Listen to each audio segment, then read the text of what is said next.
Welcome to the amazing... I'm gonna fucking shoot myself.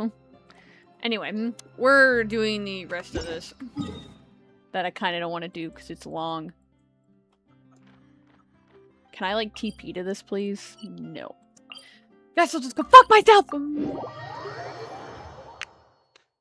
All I know is that there's a really annoying chess puzzle. All I know. Into the weird thing I go. This evacuation was a huge operation. They needed a few people to stay behind and tie up loose ends. And I ended up being one of them. You're lucky you ran into us in time. I certainly am. I don't know how this happened. One thing led to another, and look how it ended up. I just hope our client doesn't get spooked and cancel their order. Fingers crossed.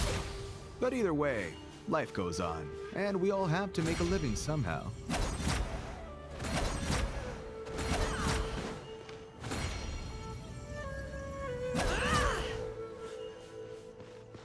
Sorry, I wanted them to be done talking, but they were taking forever.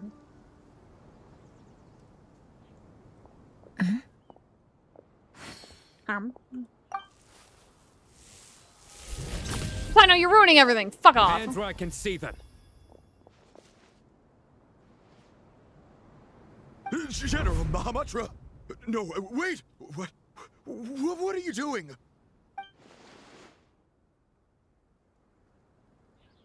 This is the coin?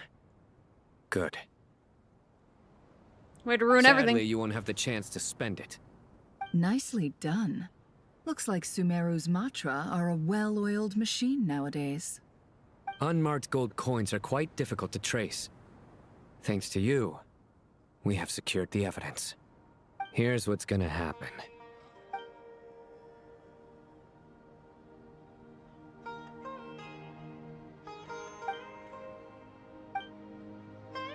Southeast from here, leeward side of the hill. That's where he's meeting his contact. Great work. Candace tells me your interrogation skills are highly effective. Hers are quickly catching up. She's improved a lot in recent years. Looks like it's over to you for the next step. Because I'm quickest on my feet? Because you know how to trail a target. Plus, it'll be easier to monitor their activity from the air. Fine. I'll be quick. One more thing. The Traveler just brought a message from the Dendro Archon. Once you're done with this, we're to meet up at the mausoleum of King Deshret. Got it. Will do. Are you sure you'll be okay on your own?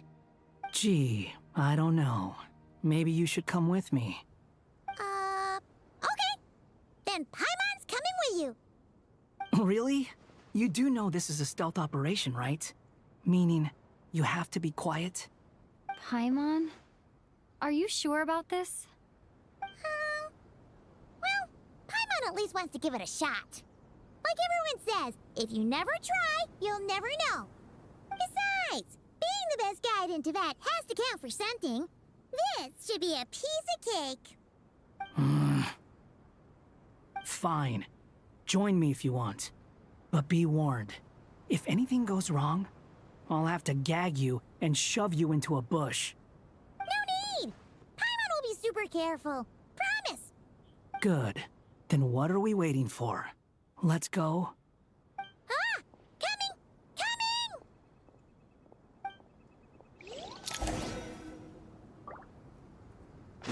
Swarm Fury!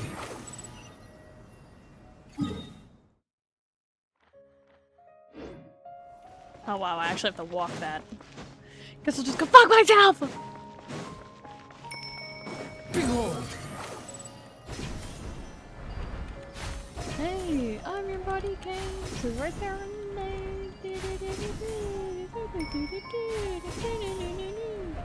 One of the best new ways to entertain. Wind rises. I'm going insane. That guy! Wait up! Hey, slow down, will ya? We're here. Now we wait. Okay, yeah, cool. Cool. What's on your mind, Paimon? Huh? Oh, nothing? I thought all you cared about besides being a guide was food and sleep. Why the sudden urge to go on a dangerous mission? What's that supposed to mean? Paimon's been on plenty of dangerous missions before. But never on your own. You hardly ever leave the Traveler's side. Just saying. I'm kind of at loose ends right now. So if you did want to share, I suppose I'd have to listen. If not, suit yourself. Makes no difference to me. Hat guy? Do you think Paimon is useless? What? Where's that coming from? When we were in Notcry, Paimon suddenly realized something. Even though Paimon's with the Traveler every single day, whenever we face real danger, she can't do anything to help. Paimon doesn't get like this very often. She just got really scared when the Traveler got kidnapped that time. What if she never came back? What would Paimon do then? And the more Paimon thought about it, the more useless she felt. But Paimon doesn't want to be a burden. Paimon wants to be a friend who's actually useful. Does that make any sense? You know, that feeling of just being completely useless and... Oh. Paimon probably sounds so ridiculous right now. You asked the right person. Boy, do I know that feeling. Oh, that guy. I'm not gonna try and encourage you. What I will say is this. When you start doubting yourself, you have two choices. Give up or change. You have to make the decision to move forward. Otherwise, no amount of consultation from other people is gonna help you. So ask yourself, what do you want? To get stronger? To learn more?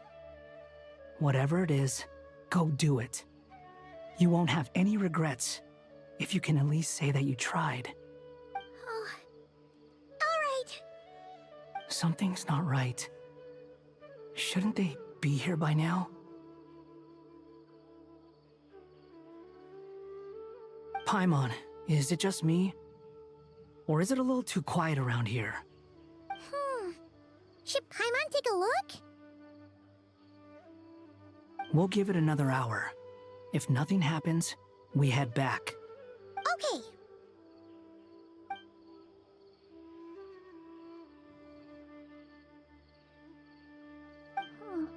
How strange. We've been here for ages. Where the heck are they? Have we been stood up? What is it? Did you think of something? Something feels off about this whole situation, but I can't quite explain why. We know for sure that the guy Sinocot had something set up, yet somehow his contact is a no-show. So, either the handler got caught, or, more likely, they decided to cut our guy loose. But how would they know to do that? Wouldn't they at least send someone here to check things out? That's the problem. They couldn't possibly know what's happening here. Unless... This feels all too familiar. Come on, let's head back.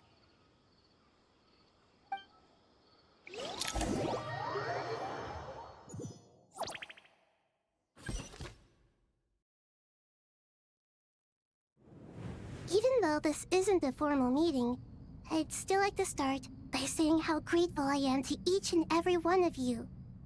Thank you all for coming here and standing by our side.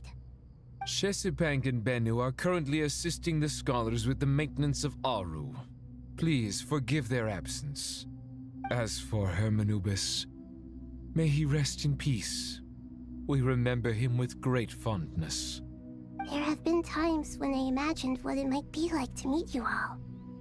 Now that it's really happening, I feel quite emotional.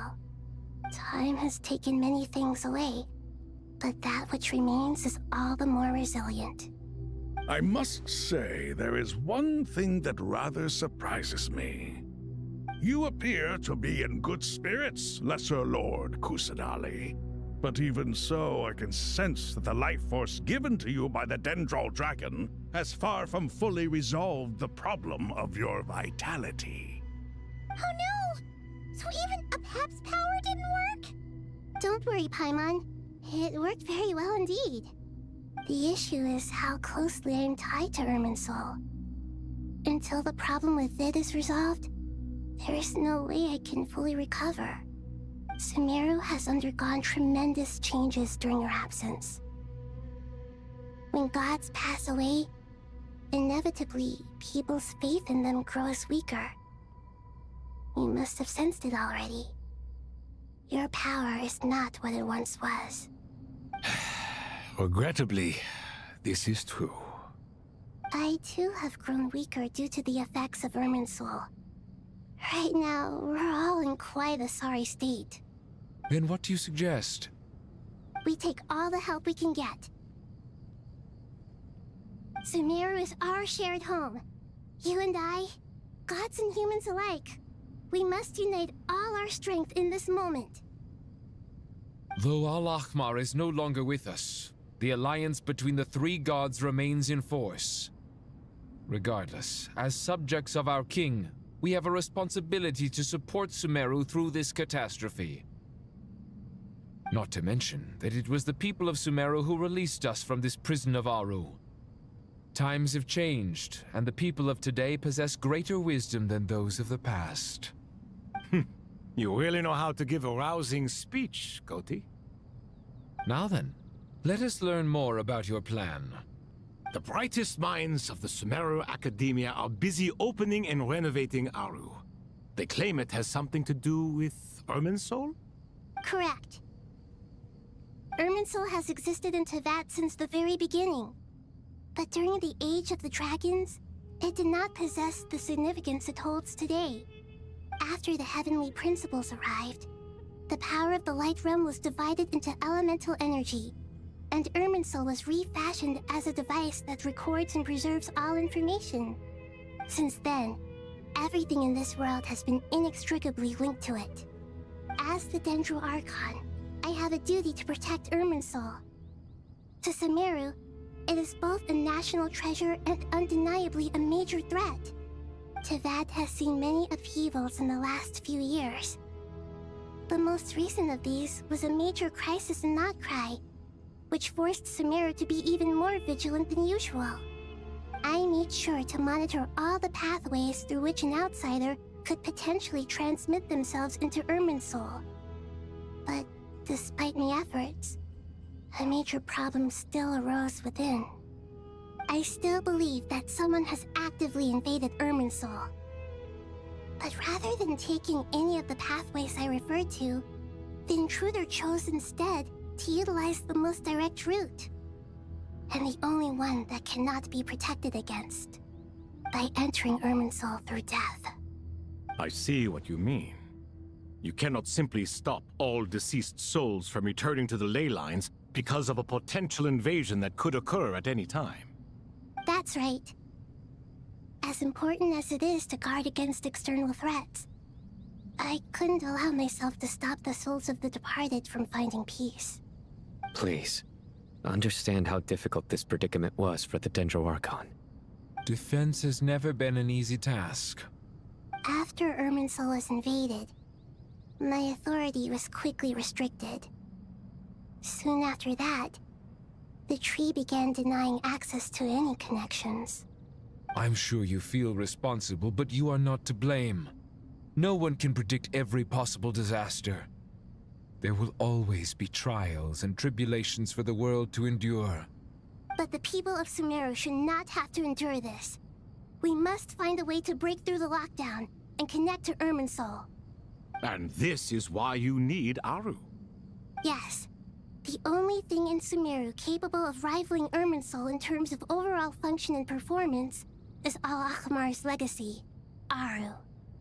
All I managed to do before falling into a coma was make some minor adjustments to Irminsul. Using Aru is a last resort, and a move that comes with enormous risks. The Scholar's initial plan was to borrow Aru's power to reboot the Akasha, then use the Akasha to connect to Irminsul and investigate. Unfortunately, Irminsul has suffered far greater damage than they first thought, rendering that plan futile. To rise to the challenge, we had to resort to more extreme and far costlier means. This has led to a number of new contingency plans. To reclaim Irminsul, her brightest scholars have made further modifications to Aru with multiple goals in mind. I thank you all for giving them your blessing in this endeavor. Human wisdom has clearly improved over the millennia. You have not only our support, but that of the Jinn, the Aranara, and the Pari. Together, we will do everything in our power to save Irminsul. By the way, when you spoke earlier of an intruder, it almost sounded as if you knew who you were dealing with and what they were capable of. Well, since you ask.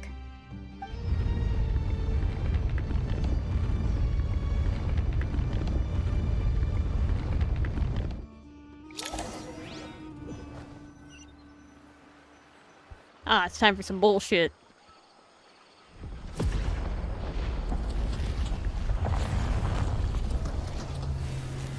Bro, what the fuck?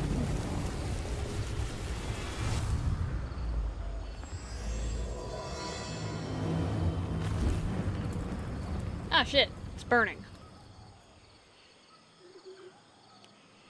Oh, yeah. I could have sworn that had a different name in the trailer. Like, for a very long time ago. I really hope one of them says that's not good. Master Tainari! What is that? Is this Irminsul? How did this happen? What's going on inside? Luckily, we managed to evacuate everyone. What in the world was that? That was terrifying!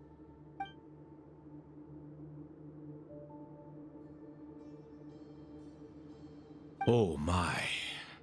I understand now, Dendroarchon. You make yourself quite clear indeed.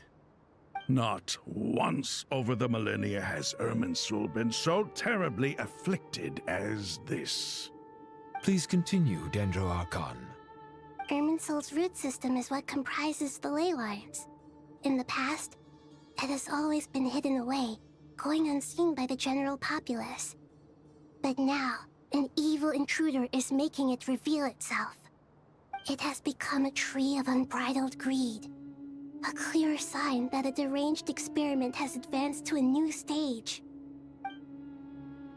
Blasphemy. From where I stand, an experiment in the name of blasphemy sounds rather improper. But if we are to honor Dottore's will, this is what we must do. The birth of this tree proves to me beyond doubt that this incident is connected to him. But to explain the situation in full, there is someone I need to tell you about.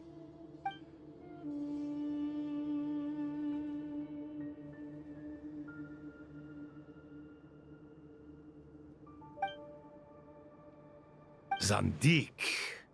So it was him. I saw him in the desert once. A man of supreme arrogance. So this is where it has taken him. But didn't Dottore die and not cry? How is he still able to do all this?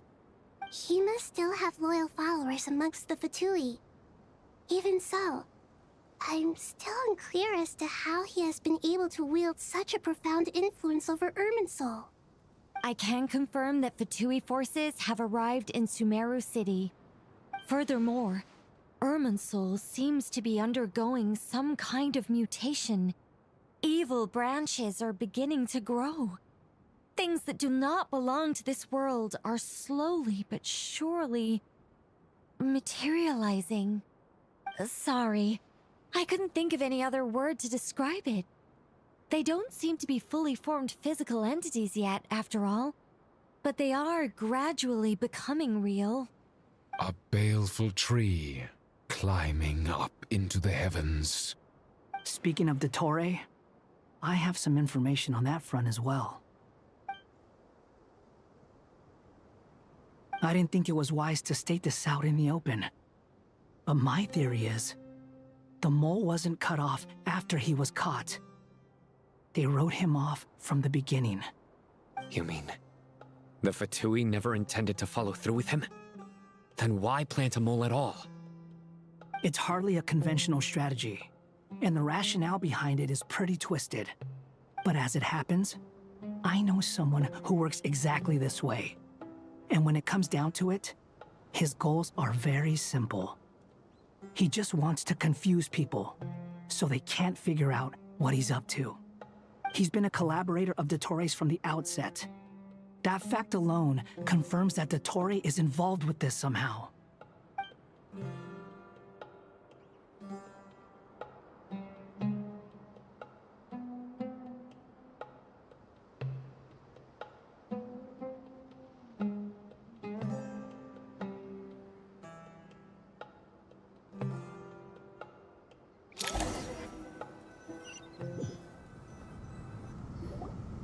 There is still much to be done.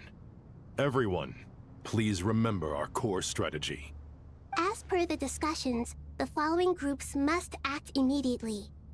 Mr. Alhaitham and Mr. Kave, the next phase of the Aru renovation project must begin right away. Godspeed to you both. We'll give it everything we've got.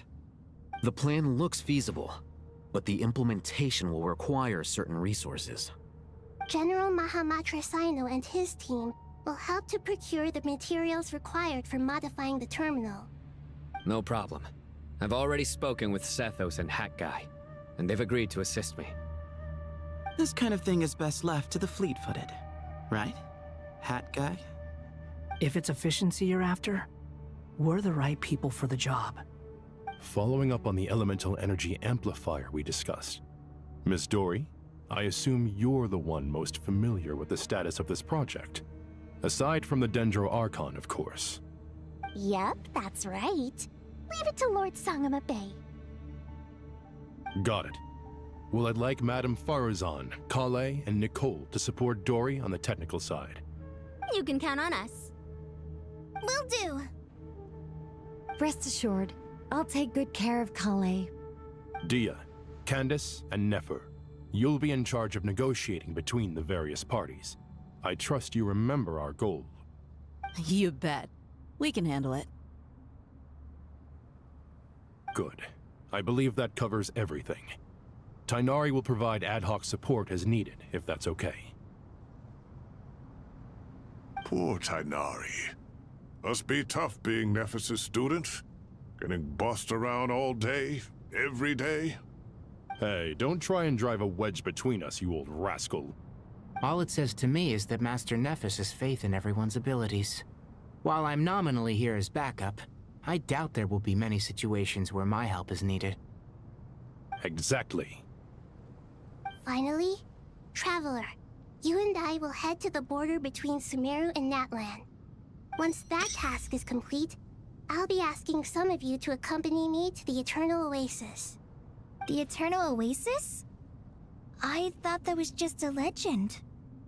So it does exist after all. Regarding your trip to Natlan, under normal circumstances, a meeting between our two nations would be a far more formal affair. Unfortunately, Sumeru is all but completely cut off from the outside world at present. So regretfully, we won't be able to give the Pyro Archon Mawika the grand reception that she deserves. My apologies for the inconvenience.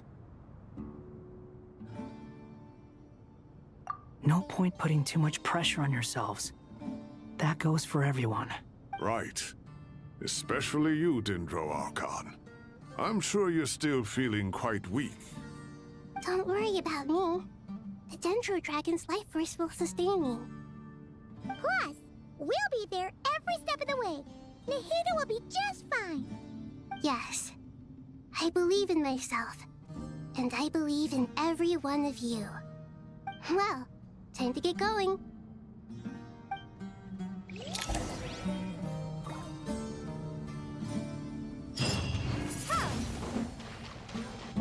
Wrong button. Oh god, is this the chess time? To what extent we can implement the final plan depends on how successfully the Akasha can be modified and configured. And to make sure the configuration works, Aru will also need some further optimization. Yeah, no surprises there. Once we roll this out, any Sumeru citizens who already have Akasha terminals can simply continue to use their existing devices. This still leaves us with a significant equipment shortage, though. Many groups of people were never issued Akasha terminals, including mercenaries, the desert folk, and many others. We'll need a supply of rare materials for the renovation of Aru and the production of new terminals. Right now, the best place to source these locally is from the primal constructs within King Deshret's mausoleum. Time is not on our side here. It's gonna be a race against the clock. The Aru merge and renovation project will have to be carried out by you two. Everything's riding on this, so failure is not an option. Best of luck to you both.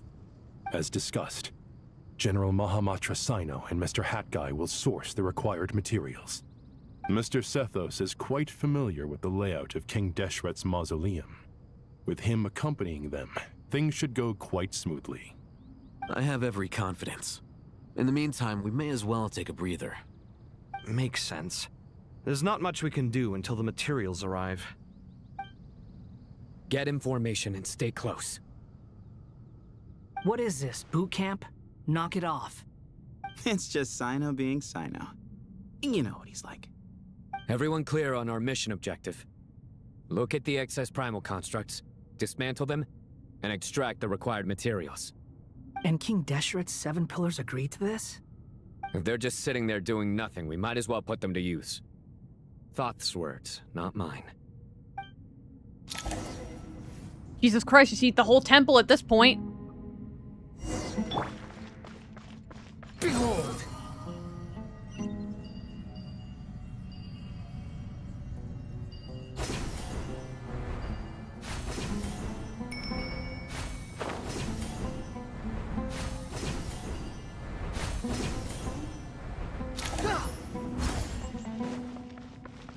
Squall and Fury.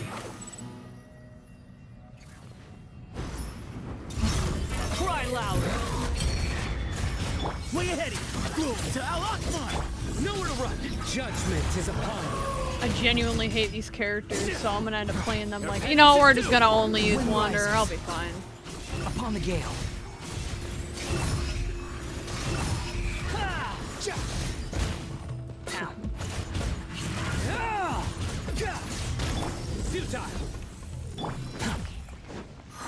Oh, could I have just ignored those? Why are they dropping? Oh, because I need the construct component. Okay. I get it, but that doesn't make me any more. Oh my god! Aranara. Thank you, Aranara. Quit following me. Too slow. What the? What the fuck was that? You guys probably didn't hear that. But for some reason, the Amazing Digital Circus theme just started blasting in my ears for no reason. Like, as I was fighting, and I was like, what? God, I hate these invisible bastards. Excuse me? Through me, justice is served. Guilty. But no, that was so weird because I was like, what the fuck? I just I was like, what the fuck? Guilty. I guess my Twitter randomly decided to like start playing the theme, and I don't know why.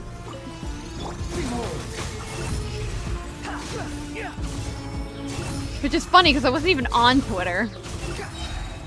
I just have it pulled up. Because I normally have a tab or two pulled up. Way ahead.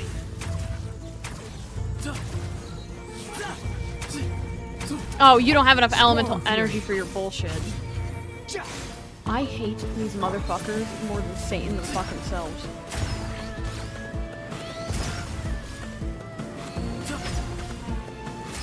Into space. Your sins weigh upon I your hate soul. these guys.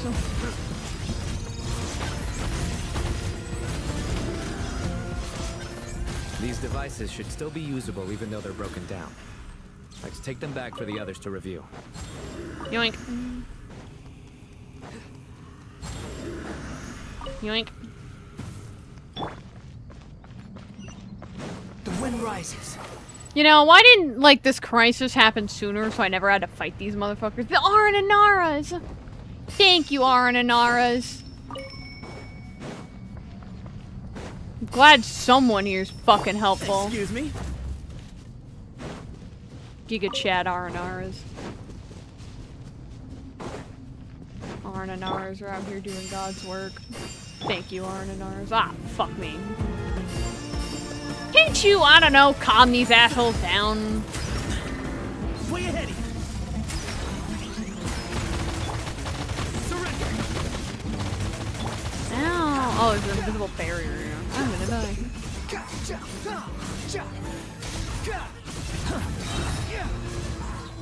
Cry loud. Excuse me.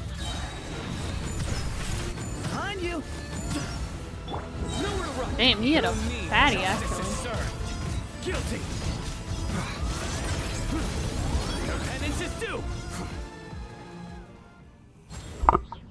How many do we need again? Enough to make an Akasha terminal for everyone who doesn't own one. I remember you telling me how revolutionary these Akasha terminals were. You've used one before, right? The Academia declared the Akasha to be the most powerful and comprehensive wisdom dissemination system in history. That should give you an idea of how powerful it is. Certainly sounds impressive. Neither Hat Guy nor I have ever had an Akasha terminal. Well, if it all goes to plan, that's about to change.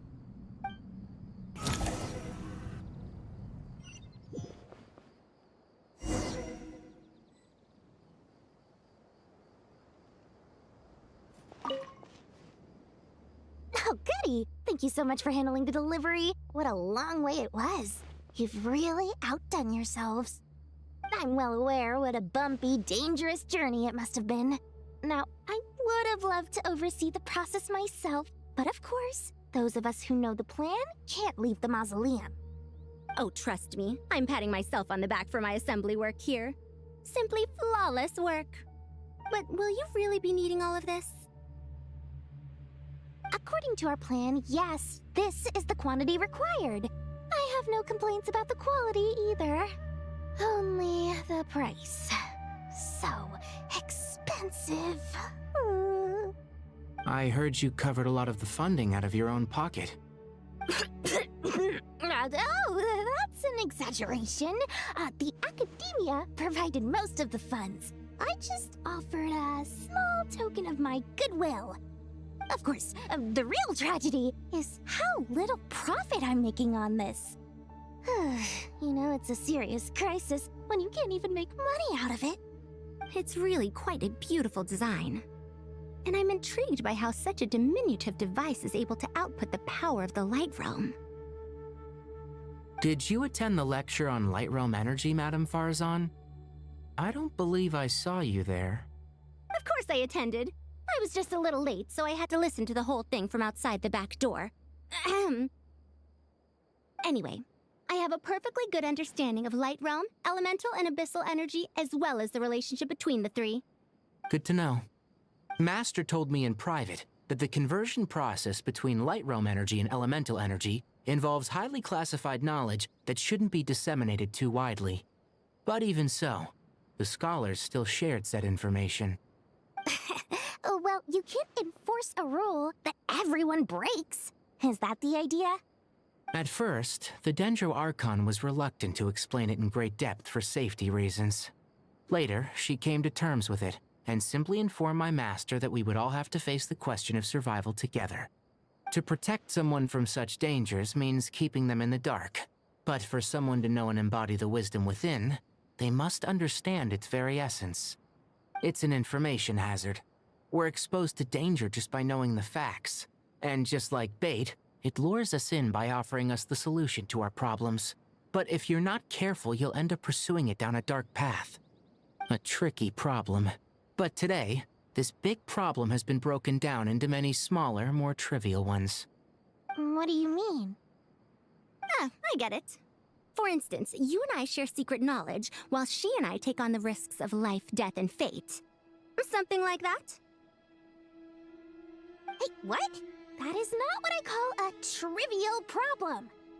Well, as they often say in Vahumana, an event that is monumental to the individual is negligible in the grand scheme of history. Generally, the fate of the individual is an insignificant affair. Being from Amorta, where the subject of our research tends to be a lot more personal, I have to disagree. It's hard to dismiss the individual as insignificant.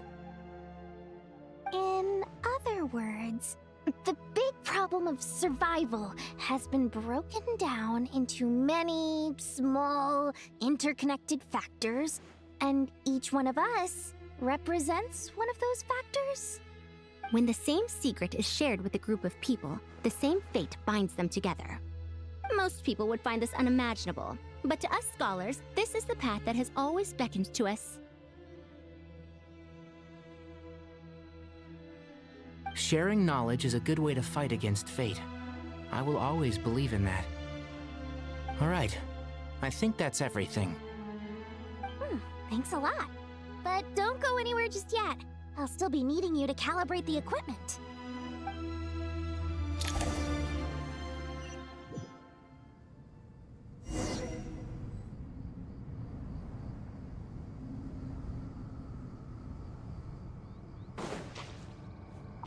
And here starts 7 hours of chess hell.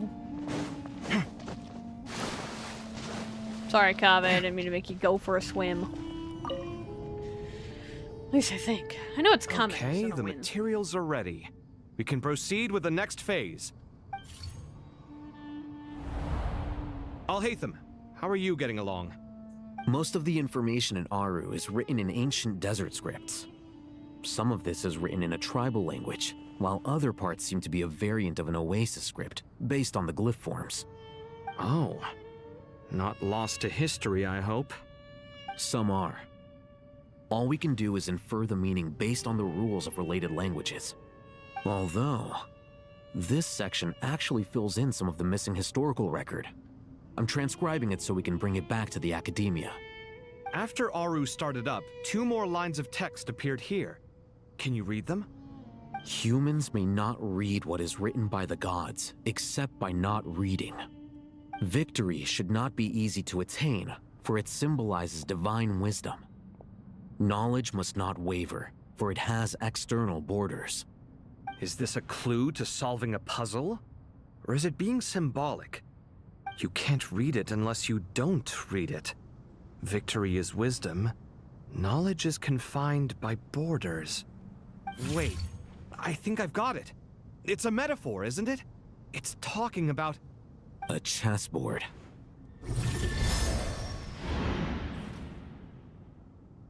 You were right. The youth of today are skilled at solving riddles.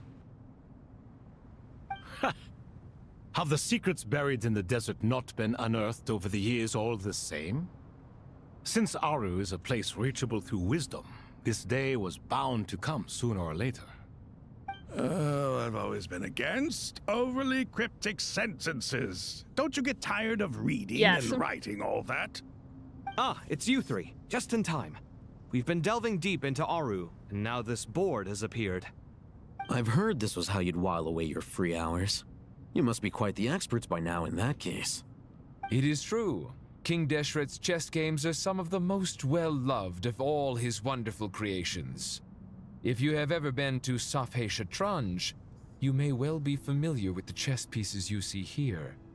Is this chessboard supposed to be another visualization of the interior of Aru, then? Naturally. Visitors, everything is ready. Only by completing the challenge on the board in accordance with the rules will you be permitted to overwrite Aru. 1 second. It's not dangerous, is it? Dangerous?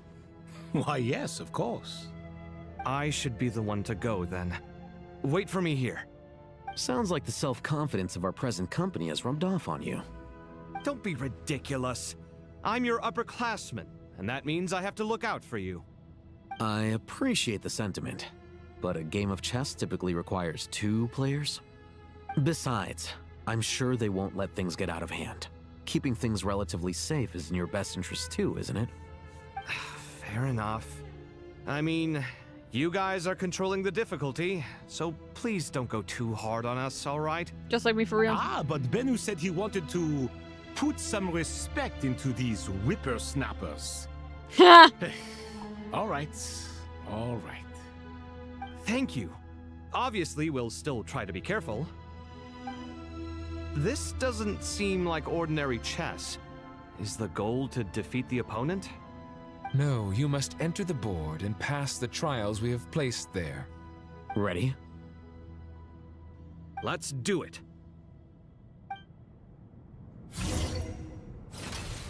I have no idea what is going on.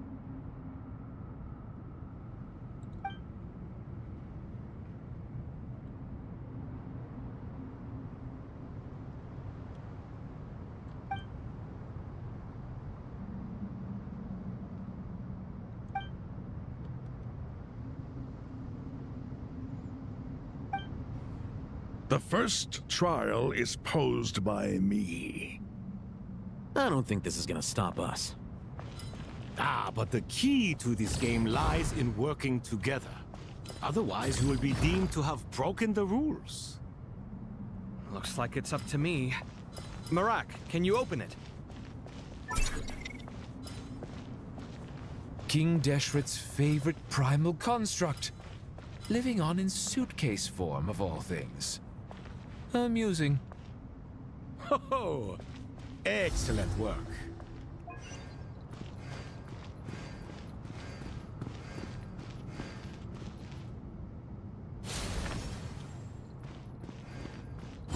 Okay.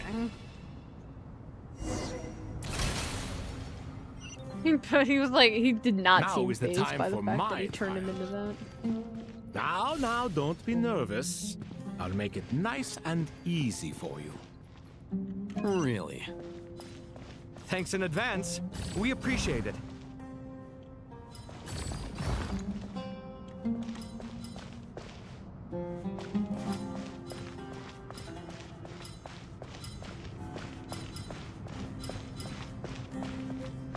Okay.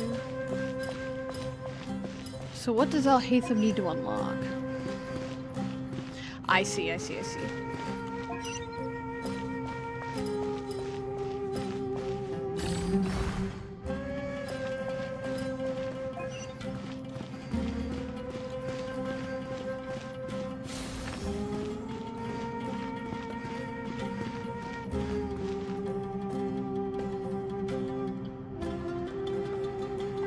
think I need to have Kaveh come around and like double push that.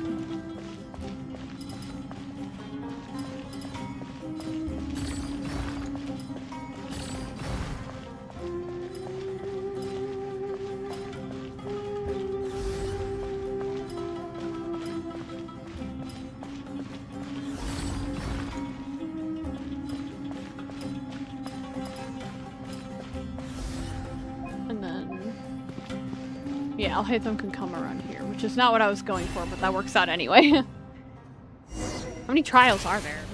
3? Ibis King, don't you think this all rather inappropriate? You may as well be handing them victory on a silver platter. Do not expect me to follow your lead. Ha! Suit yourself.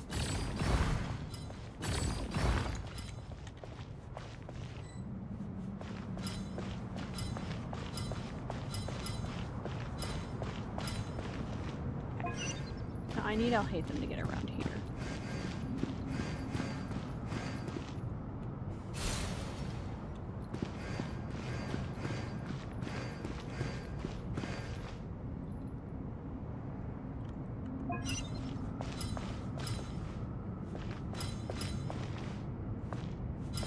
Okay.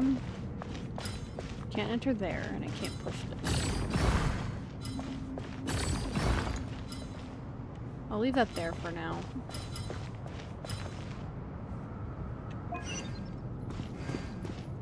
Thing is, I don't think I have enough spaces for this. do have enough spaces.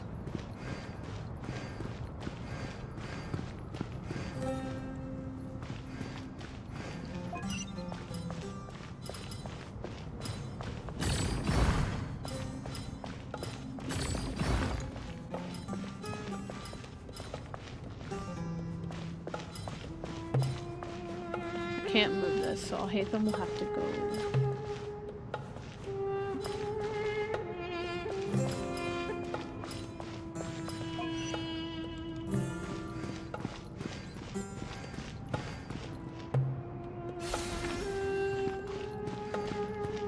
Okay, does this mean this can be moved? Because I'm assuming Al-Haytham can come up through here. Which means Kaveh going here, pushing that there, going around, pushing it back. Yeah. Dang, I did that without getting stuck. Done. Finally. It's over. But seriously, that was incredible. Standing on the chessboard felt completely different from standing on solid ground. And also... Oh, sorry. I'll save my thoughts for later. Thanks to the three of you for helping us out with this. Is it just me, or were you giving us quite a lot of guidance along the way? We made but a humble contribution. You lived up to our expectations. Bravo! Our aid was not given for naught. In addition to the existing functions, I'd like to ask you for another favor. Since Aru's interference shield can cover the entirety of the mausoleum, it should be possible to extend its range even further. Perhaps you can find a way. So, building upon the existing functions to... I'm with you! Imagine for a moment. What would the ideal outcome look like if this function were compatible with the devices? I agree. This is the best solution possible. Please, everyone, we beg you to help us. Me, oh my! Well, since you ask so very nicely, I suppose... Goti? Kroko? What do you say? Naturally.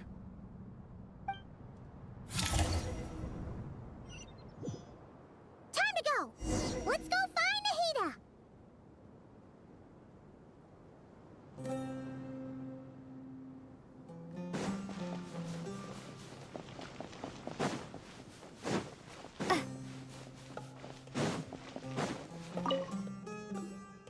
There you are.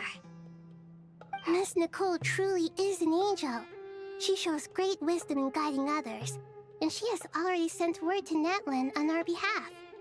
She said that while the other members of the Hexen Circle are busy with important work, she is quite free, and she's more than willing to accompany the people of Sumeru for the entire journey. Oh, yes, Nicole, all right. Always super patient and loves to help everyone out. She's the best. She is. So kind and enthusiastic. Well, time for us to get going. Let's head out.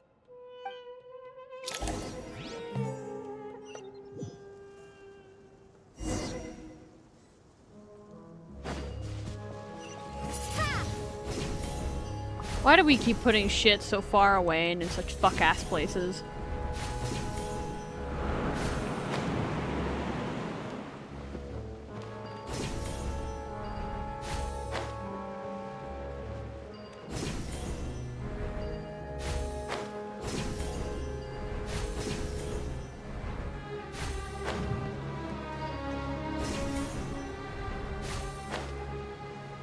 That's a good barrier, I say, as I smack the barrier.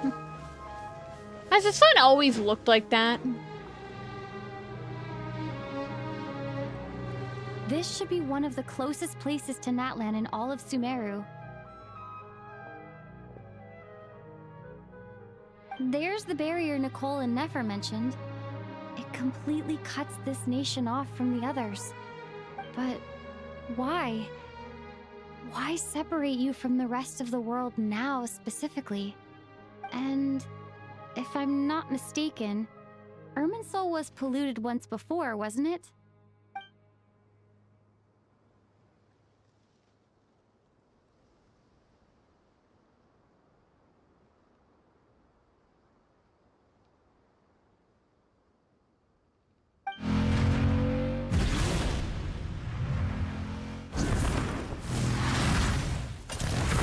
question.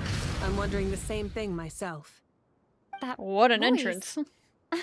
Muika, you got here pretty quickly. Hello, traveler. It's been a while. Hello there.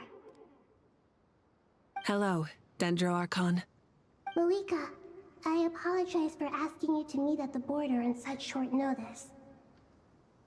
I also apologize for not being able to greet you in person. The form in which you see me now is one carried by the Traveler. The real me is inside the mausoleum of King Deshret, and I am reaching out to you with my mind from here. Irminsul has been infiltrated by the Doctor. We must be on our guard, as he can spy on information in the world from within the tree. Fortunately, there is no record of the Traveler in Irminsul, and you are still within Natlan's borders. My records will be preserved in the Night Kingdom, rather than the ley lines. As long as the Night Kingdom remains disconnected from the ley line cycle, the Doctor has no way of knowing my movements. Exactly. This is gonna sound dumb, but I think it's, like, interesting that they're separated, and I don't remember why they're separated. So by meeting each other in this way, the meeting essentially never happened. No wonder Paimon didn't come. You were concerned that her activity would be recorded by Irminsul. The Natlanese have heard about the situation in Sumeru. With the borders sealed off, merchants have been forced to stop their shipments. It's pretty serious, and you're the ones bearing the brunt of it. I'd like to address the question you raised at the beginning. I can offer a brief explanation, although it will sound rather cruel. I don't reach this conclusion gladly, but Irminsul predates the Heavenly Principles. It existed long ago, when the dragons of Natlan were at the height of their power. So even when the people of Sumeru became ill because of pollution, it was not a critical issue from the perspective of Irminsul itself. As long as it continues to function normally, the barrier will not be activated. But this time, the Doctor's invasion has directly affected the tree. That is what caused the barrier to deploy. The Heavenly Principles established a rule that when Irminsul is plunged into grave danger, a portion of power will be reserved to isolate Sumeru. That way, even if Sumeru is destroyed, the outside world at least has some time to catch its breath.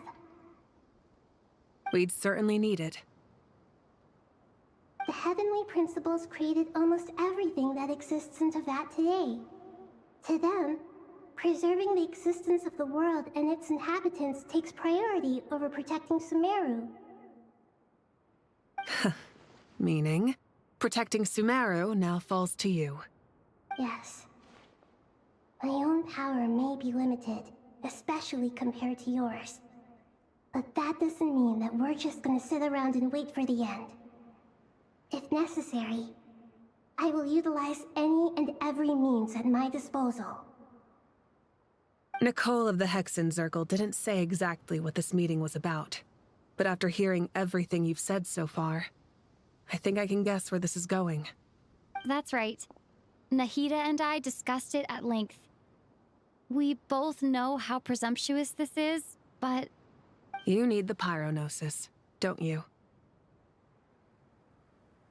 Yes, you guessed correctly. Originally, I only intended to borrow it, but the situation is far graver than I foresaw. So instead, what I ask of you is to please give the pyronosis to Sumeru. Why do you sound so nervous? There's no need to be shy. Surely a gnosis is pretty important to a god. I guess, but it's not as if losing it would suddenly render us powerless. A gnosis is pretty important to a god. You know, like half of the gods threw their gnosises away without a singular care in the world. Venti later says he did not care that his gnosis was stolen. Zhongli gave that shit up for like a bucket of chicken, basically. and like maybe getting cracked by child. A threw it away. A just gave it to Miko, and Miko just handed it over to the fucking balladeer or somebody. She just handed that shit over. Nahida traded it away for something. Mav, Fontaine, I don't even remember what happened to the Gnosis. I think it's just, doing some weird stuff in the, like... I don't know how to say it. Cardinal, that's all I remember. By order of the, I can't say it. Anyway. And Mavwika still has hers, but I don't think she really cares if she has it. And then the Saritsa we know nothing about. She's trying to collect them all. But I'm sure you don't need me to tell you that. With all the nations you've traveled to, and all the gods you've met, you must have realized that by now. As far as I'm concerned, a Gnosis is basically an elemental energy enhancer. But I don't usually use it. You know me. I like to think I'm pretty strong without it. Yeah. Not about to dispute that. So you see? You don't need to sweat it. Here, take the Pyronosis. Uh-huh. Just like that? I'm more in... Uh-huh.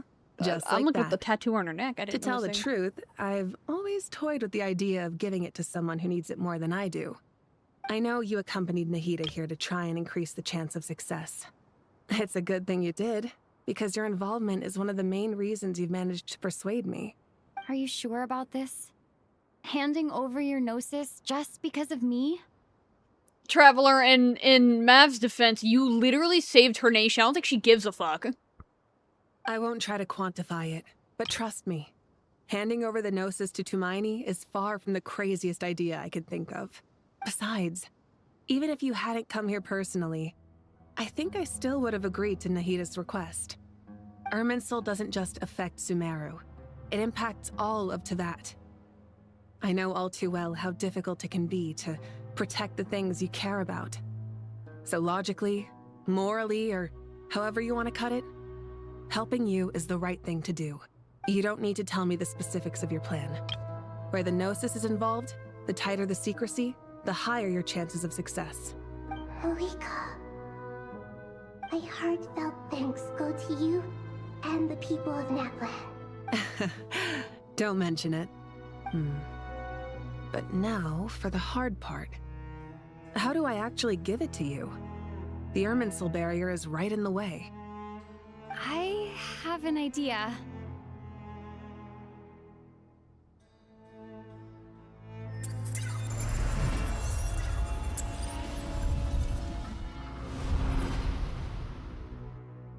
Just as I thought. Incredible. What did you do? Just made a lucky guess. This seems to happen quite a lot. Things that apply to everyone else don't seem to apply to me. I figured the same might be true here. Irminsul usually produces effects based on the records it holds. Since the Traveler is a descender, Irminsul contains no records of her, and thus has no way to impede her. Is that right? You really are full of surprises. Catch. Whoa! Thank you, Mawika. Thank you for trusting us with something so important. All right. No need to get so formal. It's not like we're strangers. I wish she would, like, hold it up so I can get a really cool photo. Besides, there's still one problem. You might be able to pass through the barrier, but I don't know about the Gnosis. Any other surprises for us, Traveler? Have you tried eating it? Let me try something. I have the Pyronosis in my hand. It feels strangely ordinary. Not particularly heavy. And yet, this tiny thing symbolizes the mighty authority of a god. I need to think hard about my memories of Pyro. My memories of journeying through Natlan. All those important experiences I've had.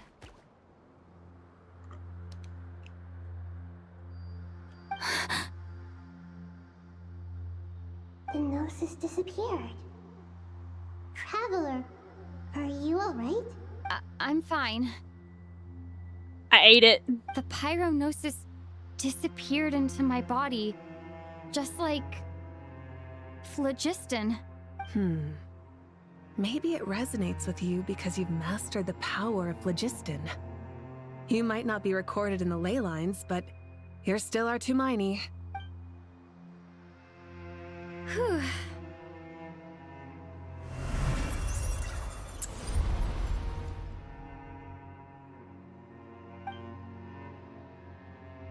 Please allow me to express my gratitude once again, Malika. Pleasure. Well, I've given you all the help I can. The rest is up to you. Good luck. We won't let you down. Yeah, we aren't about to lose. I was really hoping that at least I'd get one scene of them just throwing it at the barrier and it bouncing off before coming up with an idea.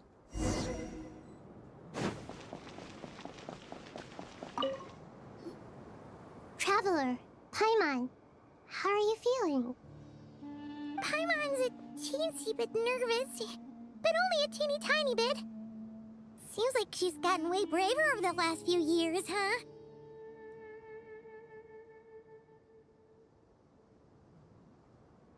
Of course. After all the adventures you've had with the Traveler, I'm sure you've gained a lot of experience and grown as a person. I'm doing all right. What about you, Nahida? How are you holding up? With the negative effects of Irminsul, I'm a bit like a piece of fruit that's been burrowed into by hungry insects and left to rot. I'd be lying if I said it was nothing. But please don't worry. We all know what we're getting into, and we've prepared as well as we can. I believe in everyone. I believe in you. And I believe in myself. Stoking the fire inside oneself is certainly one way to live, but knowing when to rely on one's companions is also a form of great wisdom. I've been quietly learning little things from everyone, like plucking tufts of fur from a sumpter beast. Me too. With the constant traveling, I'm always learning and growing. That's the journey of life. I think there's someone else here who would share that sentiment. Don't worry about what I think. I was just passing by and happened to overhear your conversation. What are you talking about, Hat Guy? This is the top floor. No one passes by the top floor. Says who? You can fly just like I can. I would have thought it makes sense to you of all people. I don't know why, but I feel a little more relaxed now. It shows that you feel comfortable laying down your burdens in our presence. It means that Sumeru is a place you can trust, where you know we have your back. And we feel exactly the same way around you. That's what it means to be friends.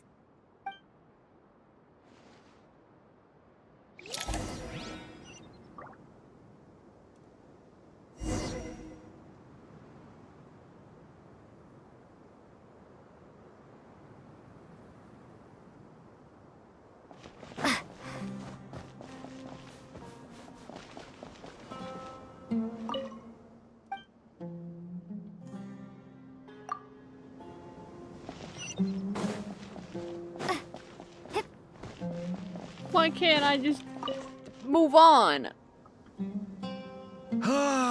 It's finally done. Ugh, but I have a nagging feeling that there's something I've forgotten. Oh, there you are. Everything wrapped up on your end?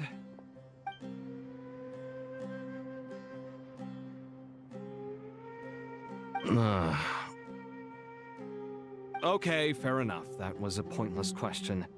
We were working in tandem, after all. You must really be exhausted. Well, it's been a busy day for both of us. When work ends, you clock out. No looking back. Yeah, we're definitely due a break. Probably a little late to start drinking now, though. I'll stick with water. Here, this one's for you. Thanks. You want a bite to eat? I can grab us something. Or wait, I think there's a stove nearby. Let me take a look.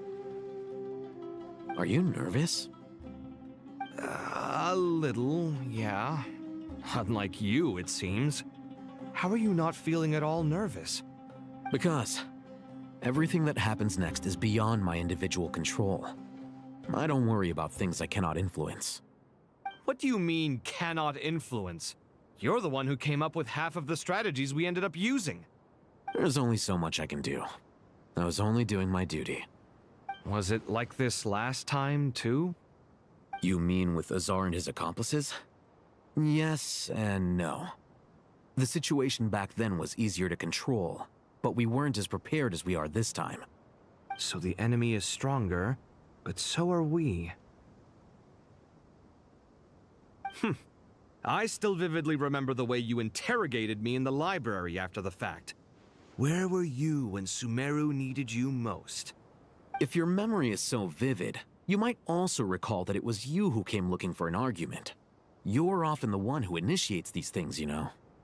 I came for a conversation. I didn't know it was gonna turn into an argument. Anyway, at least I showed up this time. So, what do you think? What do I think? I think we're certainly better off for it. It's good having me around to help out, huh? Absolutely. As a citizen of Sumeru, you displayed a remarkable sense of responsibility in the face of disaster. Certainly feels that way. I just shudder to think how the world would have ended up if we hadn't gotten control of the situation. So, do you think this is what impending disaster looks like? The sky is so clear, and there isn't a whiff of decay or destruction in the air. It's hard to imagine that the fall of humanity could happen on an ordinary day like this. Awful things happen all the time. Sometimes people can stop them, and sometimes they can't. What you and I have done is increase our chances of stopping this one. Lofty ideals may provide no defense at all against nihilism, but perhaps little decisions can. Oh, nothing. It's nothing. I hope everything works out tomorrow. It will. As long as we stick to the plan, our chances of success are good. It's really strange. You're my junior, yet you always seem to act more like an upperclassman than I do. I think it's mostly a matter of temperament. Ugh. Walked right into that one, didn't I?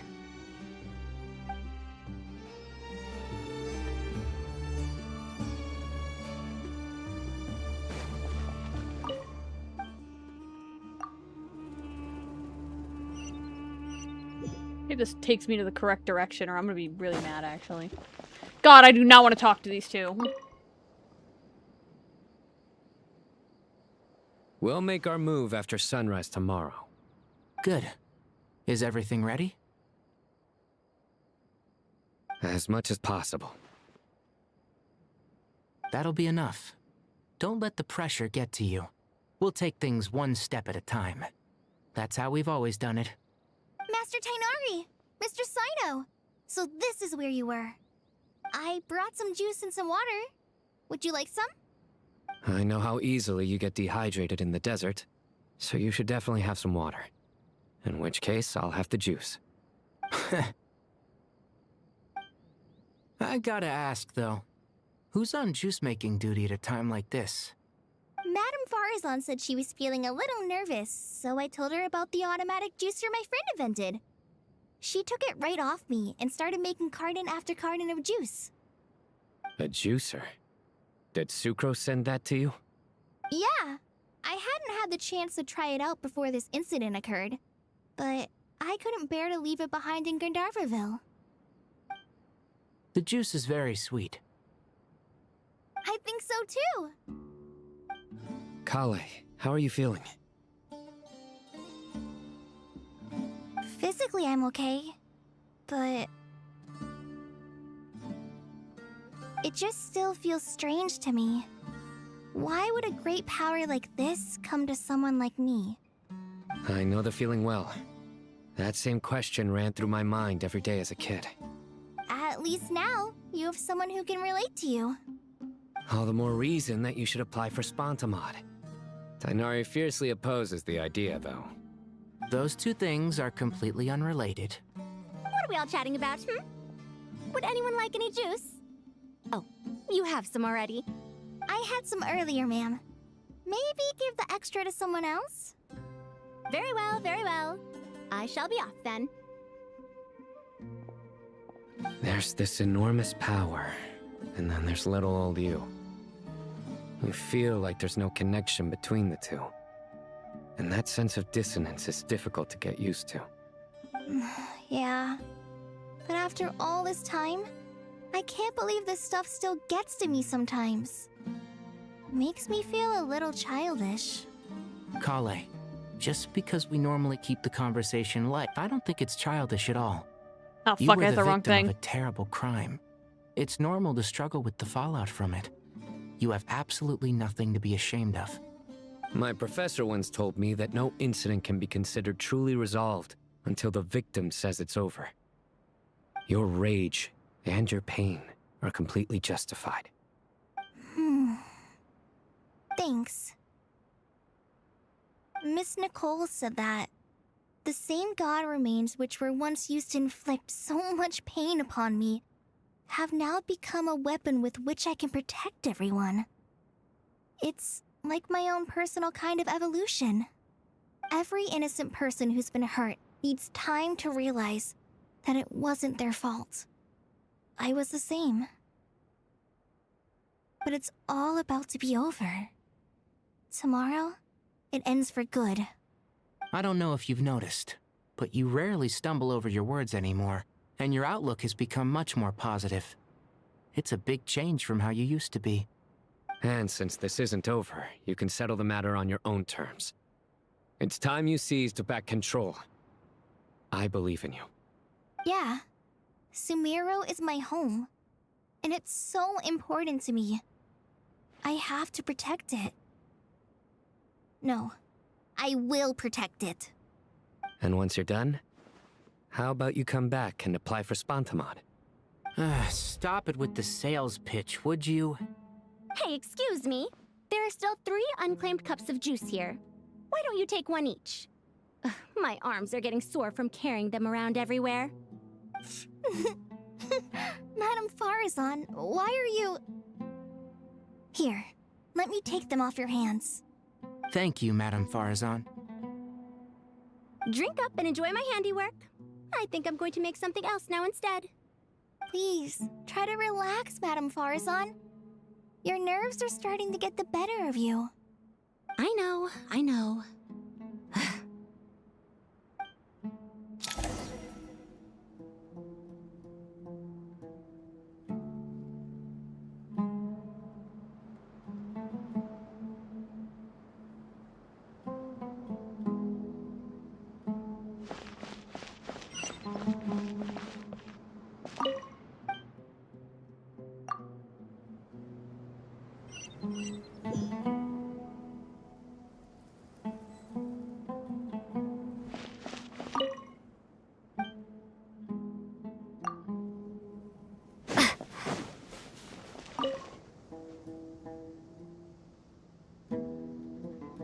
Something on your mind, Miss Nefer?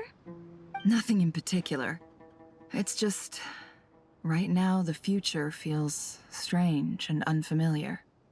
But the future has not yet arrived. How can you say how it feels? Some people know that there's an impending disaster. Others remain blissfully unaware. Each group is imagining an entirely different future while walking towards the same one. But when they get there, they'll still find they feel differently about it. People are shaped by their circumstances. Different circumstances create people with different perspectives. I've always found the perspective of the Vahumana Darshan to be a particularly incisive one. Even at the height of the crisis in Nodcry, people held diverging opinions. But things are different this time. Indeed. Regardless of faith, gender, wealth, skin color, or eye color, everyone in Sumeru knows what will happen tomorrow. The world has never been an especially fair place.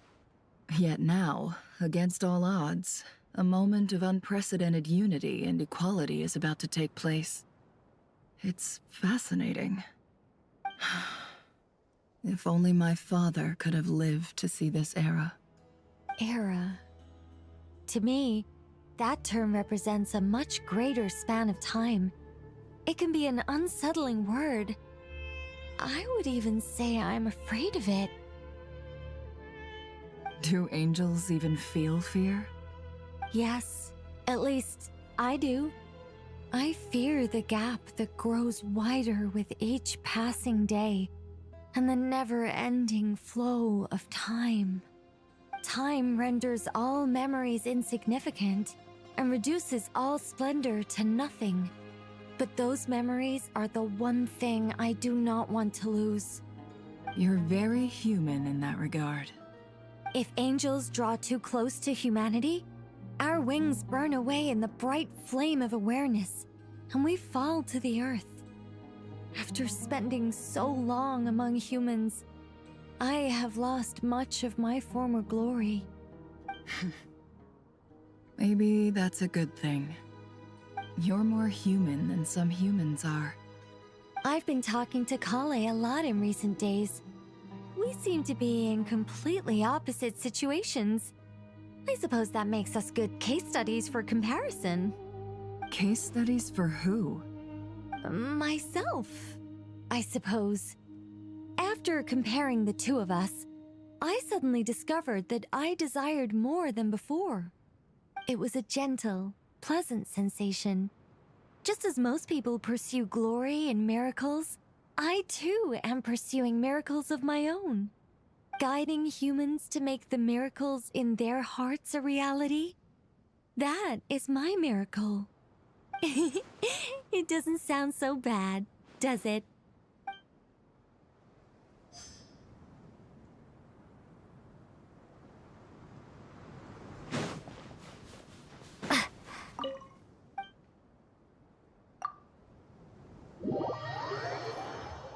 I'm annoyed of having to run around. They should have all just been in the same fucking area. Time to go! Let's meet the others at the Mausoleum of King Deshret. I just realized I probably would have had the chance to talk with Mav and Nihida if they even moved, but I don't fucking know. Yeah, too bad. Oh, I have not felt this way in a long time. Standing up high, gazing out at the rolling dunes. One cannot know what freedom truly means without first losing it. The golden slumber truly lives up to its name as a dreamland. Though desert sands exist there too, no mirage, no matter how glorious, can compare to true beauty. Dendro Archon, what is on your mind? I was wondering whose counsel I should seek on the questions in my heart. What kind of questions? So many.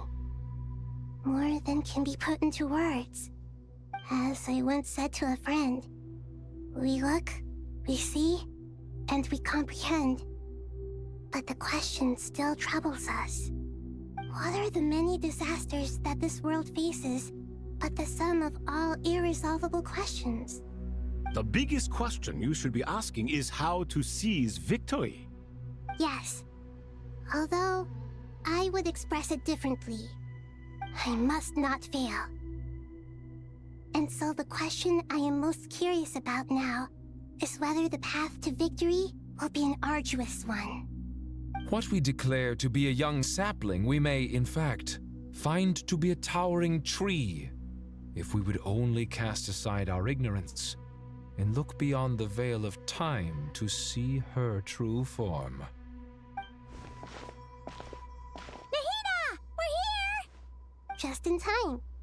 The preparations are almost complete. Ready when you are. We're here too. Miss Nicole! Miss Nicole!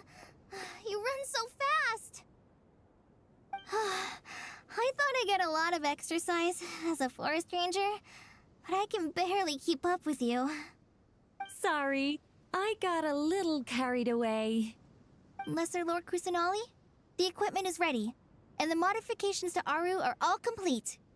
As discussed during our meeting, Accessing Irminsul via the Akasha is no longer feasible at this stage. There are other options, it's just... they're a little more extreme, and more technologically demanding to implement. Maybe you should take it from here. The architecture and functionality of the Akasha terminals overlap considerably with Aru. There is reasonable evidence to suggest that one was developed based on the other, or that they both utilize technology of the same origin. As long as the transplant and merge operation succeeds, Aru should theoretically work on a scale greater than the Akasha and approximately equal to Irminsul. It will become the largest active computing device in all of Teyvat. A system this powerful is capable of a lot of different things. In the past, the Akasha was primarily used for one-way information transmission, but I suspect it could also serve as a central bridging hub.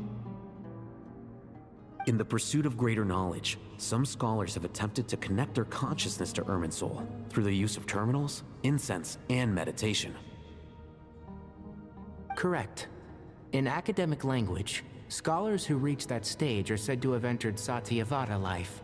Hypatia has performed this practice many times in the past, and she was once under my care for a period of time. Right. And this at least proves that there is a zone within Irminsul that can be connected to. that's right. Providing wisdom to the people is one of the very reasons for Irminsul's existence. I think I understand where you're going. Please, continue. In that case, I'll skip to the conclusion then.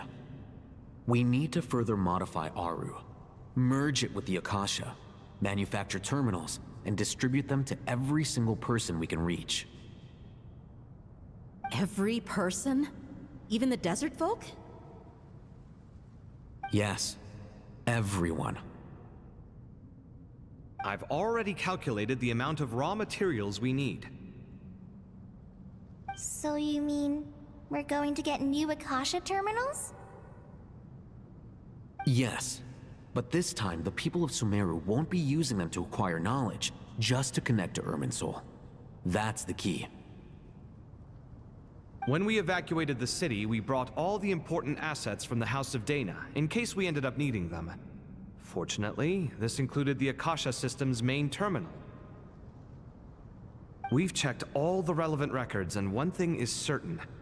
Nothing like this has ever been done on this scale before, so... Everyone in Sumeru is part of the plan. Whoever controls the people controls the situation.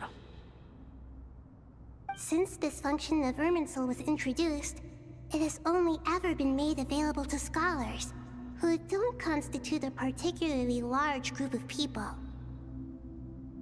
But by expanding the scale to include all the people of Sumeru, all the individual connections will stack up to create a significant load on the system. Under normal circumstances, Irminsul would be able to cope with the additional load.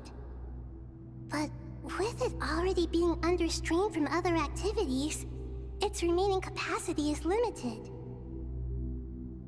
Thus, it might be possible to shut it down completely by overloading it.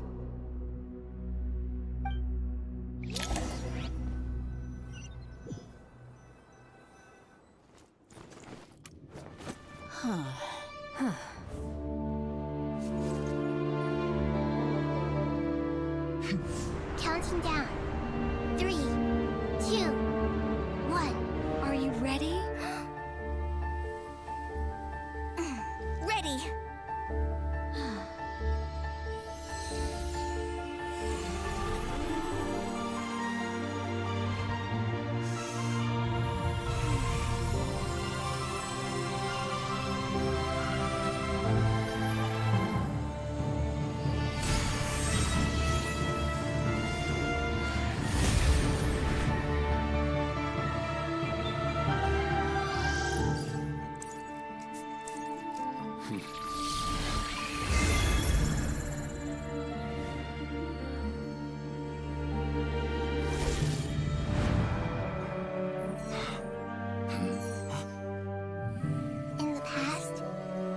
people sought knowledge, they turned to the Tree of Wisdom.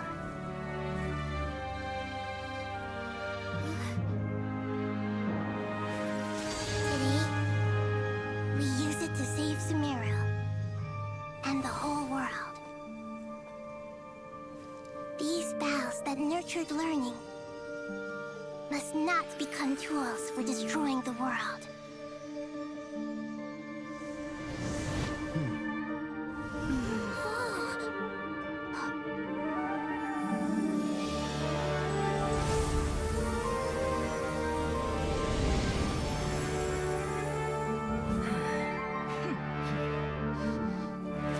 Stop. Please stop. End this transformation.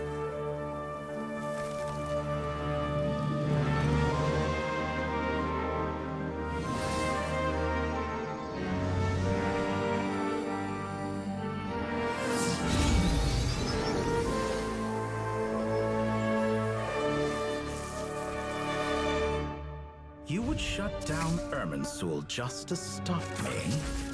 You fools. I have all the time in the world.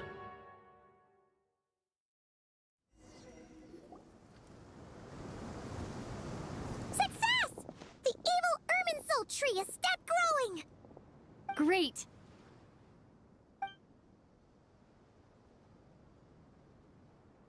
What a display of true courage! The courage to think and the courage to act! I never thought I would witness the shutdown of Irminsul with my own eyes.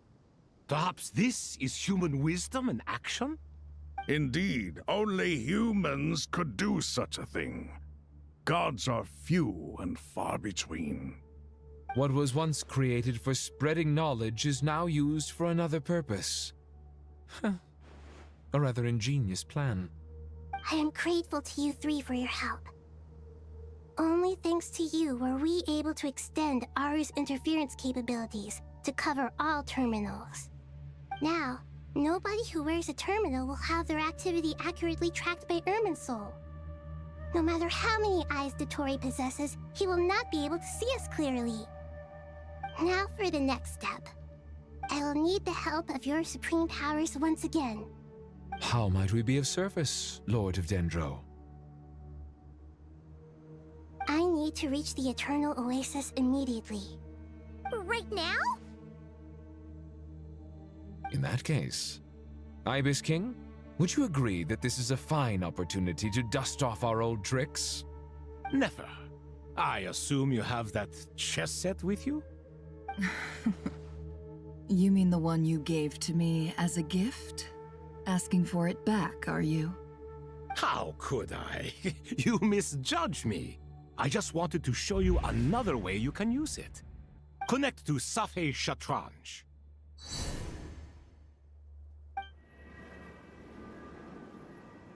Safei Shatranj? You mean that place in the desert? Thoth's chess set gains its power from the chessboard laid out in the desert by King Deshret and ourselves. All ceremonies conducted using the chess set must be activated via Safei Shatranj. In other words, the chess set is an extension of the chessboard. In the past, moving a chess piece was a sacred and momentous act. Transfer initiated. Entering live combat mode.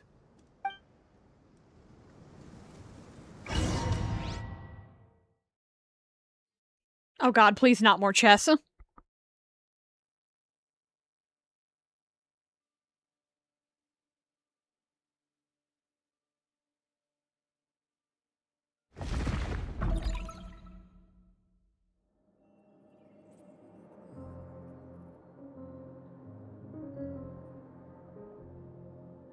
We haven't heard a single word from our spy in the desert. I'm afraid he might have been captured. Never mind. But we spent years turning him. And a lot of Mora. Nothing comes for free in this world, but the loss is not without its purpose. For a small price, we have wasted a precious amount of the limited time they have. Quite a bargain, if you ask me.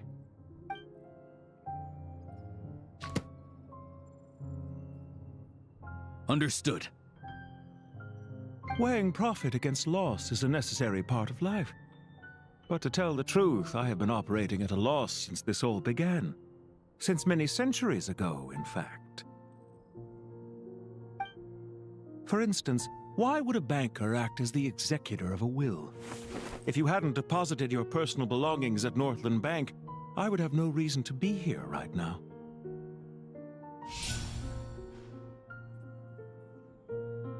Dottore, I've placed your final data backup into the ley lines as per our contract. I trust we are now square for the safe deposit fees you paid. Is it not a little petty to split hairs like this, given our amicable relationship? I consider sound bookkeeping a matter of principle. Do not forget that you only live to see this day thanks to me. In fact, every day of your life since you met me, you've been living on borrowed time. Why, that's hardly a fair assessment. I will concede that my survival was perhaps at your whim, but I became a harbinger on my own merits. Managing money is not like other professions. Mine is not a role I could have acquired based on your recommendation alone, and certainly not one I could have lasted so long in without genuine ability. The information stored in the ley lines is quite comprehensive. Rest assured, I have not forgotten how strong your pride is. Well, I presume you have no sense of fragmentation while talking with me. How could anything possibly go wrong with such strict measures in place? The remainder of your soul was split in two, with one half sent to Nodcry and the other stored in the most secure vault of the Northland Bank. Though I must say, your disdain for the other segments is quite amusing. Zandik is you, and you are Zandik. Zandik created the segments, yet you, a segment yourself, reject him.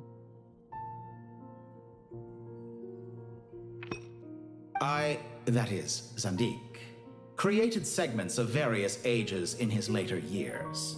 To achieve this, he had to freeze time and part with a portion of his soul.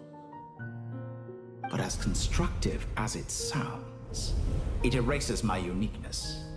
If each segment is equally me, then by the same token, none of them are truly me. A soul living forever in the past inevitably holds different views than he did in his later years. The same thing that completes me also restricts me.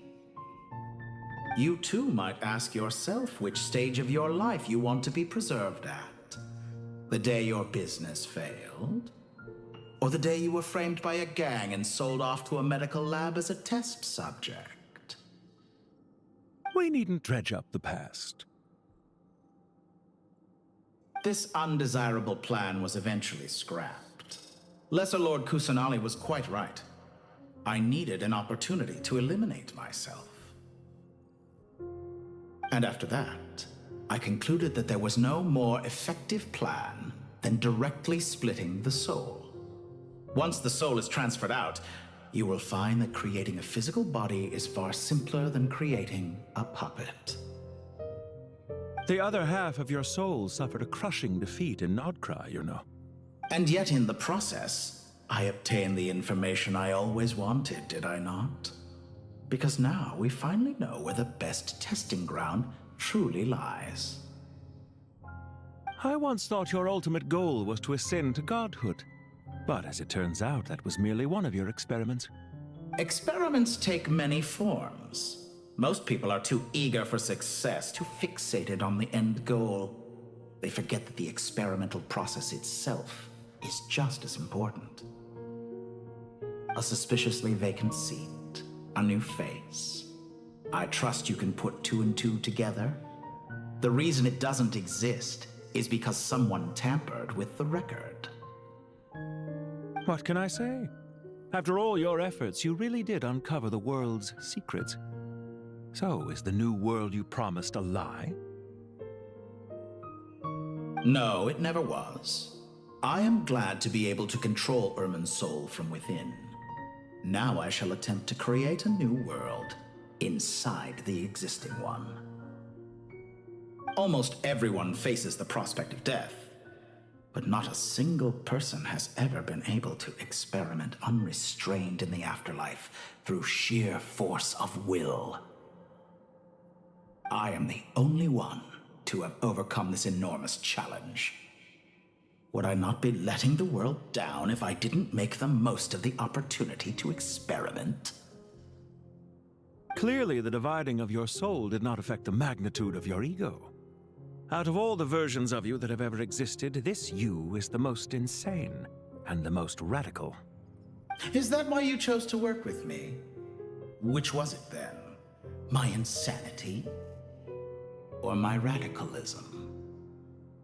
Could I call myself a venture capitalist without a suitably ambitious plan to invest in?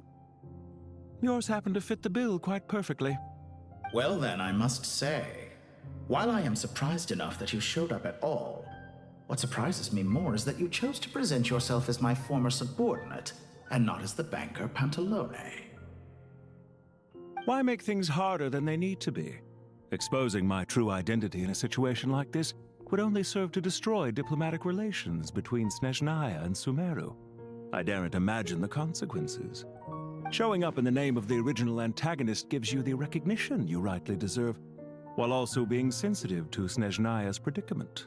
It was an easy win. As for why I'm here, if you're suggesting that your credit is in the negative, I won't argue with that. Many people say that about you. I'd argue that a significant factor in your willingness to cooperate is the fact that you have but a few years of life left after my death.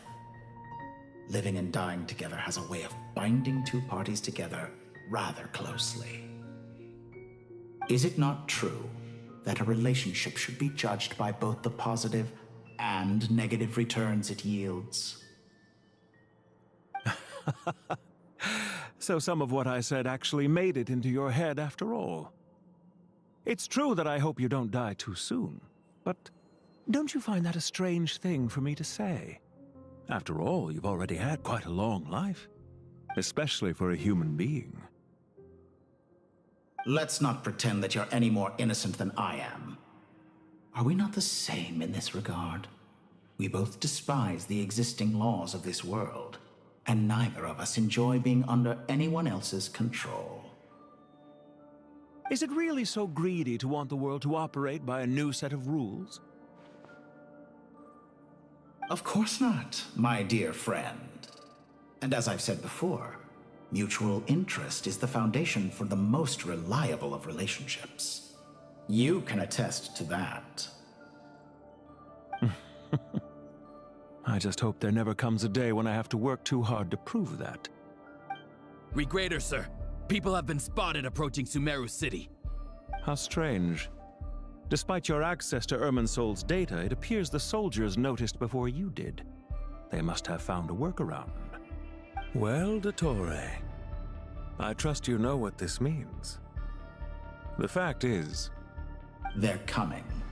They'll breach the city gates any moment now. But even so, I would say Irminsol is a wonderfully convenient thing on the whole. If you do manage to create a new world, perhaps you could plant one outside my office, too. I'll consider it. What do you need me to do? Stall them? The experiment will take time. Stall them for as long as possible. Very well. But you're really asking for the moon here. Have you heard this story? There was once a guilty man, kneeling in the center of a church while an angry mob outside waited to bring him to justice. He pleaded with the gods, begging them to grant him one final request, the chance to finish confessing his sins before he was sentenced.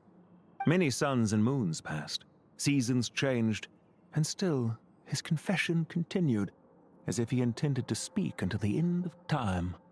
Are you suggesting I worship you as a god?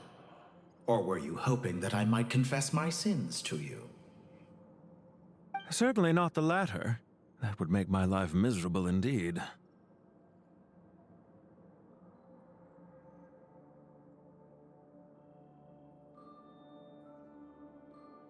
For someone who despises them so, you never seem to have any objections to me creating or becoming one. At first, I thought you'd be furious. concerned I would terminate our partnership, were you? Not at all. You had reasons why our partnership must continue. Don't you find people's attitudes toward gods amusing? A god descends from the heavens and people worship it unreservedly, blindly following whatever rules are given to them. And yet, when they see an ordinary person gain godlike levels of power by virtue of their own hard work, they treat him with nothing but suspicion, even if he is a compatriot. Is that supposed to be a compliment? No, I was just thinking. I pity the man who would call you a compatriot. There's no need to be so self-critical.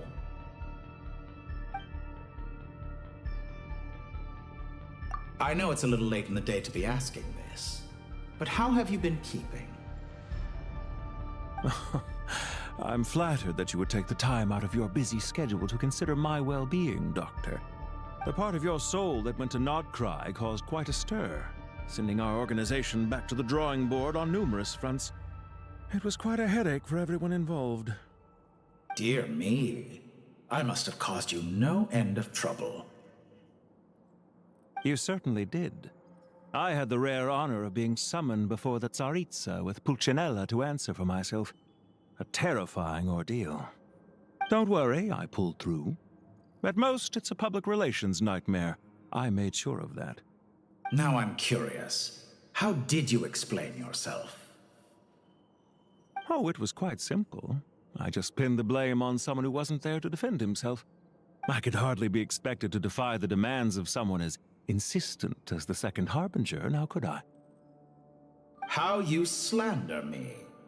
You know full well that I am perfectly amenable to reason. There's no question that you are partly to blame for the ruin of my reputation over the years. Do you have anything lined up for when this is all over? Hard to say. Field work always takes quite a toll on me, as you know. Once I'm back at Snezhnaya, I'll start with a well-earned cigarette. Why are you so eager to ruin your lungs after I went to the trouble of replacing them for you? If you have an issue with it, feel free to try to stop me.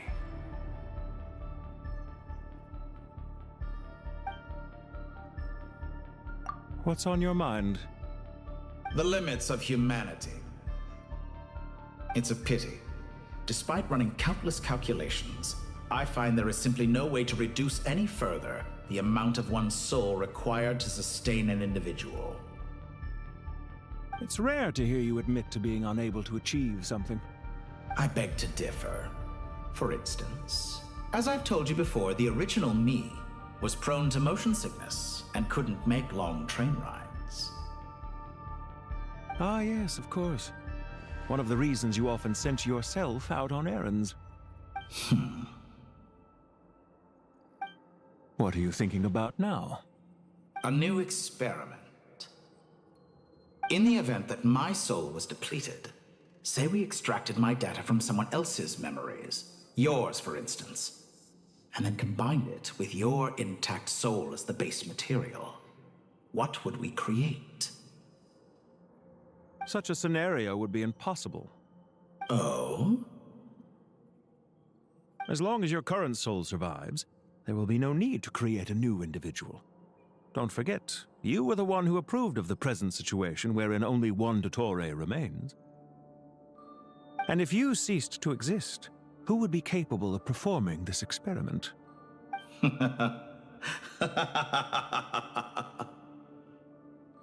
Since the day I met you, you've always excelled at talking your way out of a quandary.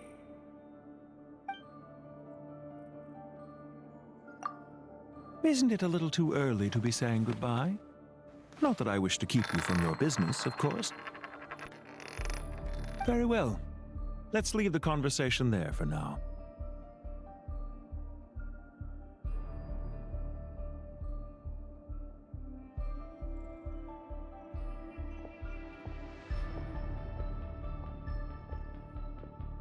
That conversation was so gay. Oh my god.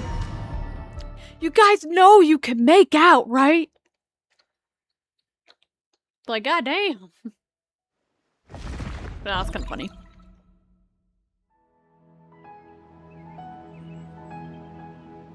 The power of King Deshret's 7 pillars is truly remarkable. With just a chessboard, you can move an entire unit across the material plane. Yeah, sets us up for a much easier fight. Really makes my day. The last time we stormed the city, it involved a lot more running around. I wonder how many people can say they stormed a city twice in their lifetime. I was just thinking that. I've definitely had more than my fair share of unusual experiences in my life. They still didn't fix the fact that Tainari's earpiece is on his fucking where a human ear would be. Really? This is my first time here, actually. We never usually leave Gandharvaville. I hope this will be my last time. Does everyone have to chime in? Can't we just fight?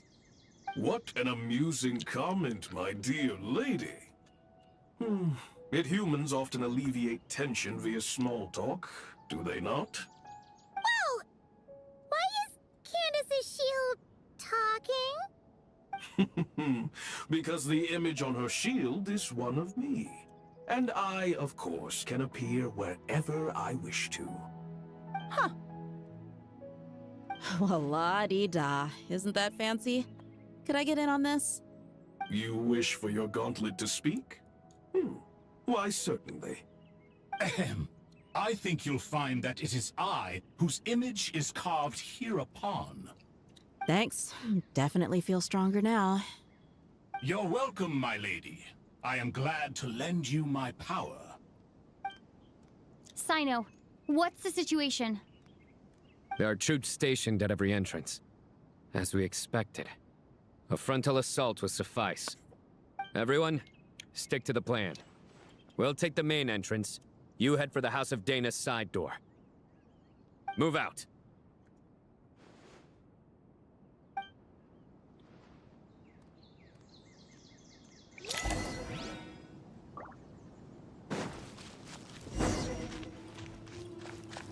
Time to kick ass with extremely weak characters. Do any of you have a movement ability? The answer is fuck no. Out of my way. Take this! Watch out! Get lost. Thank you, Jed. You gotta be more careful. If you're not ready to put your life on the line, you can't be certain of defeating your opponent. She's right. Keep your wits about you, Rana.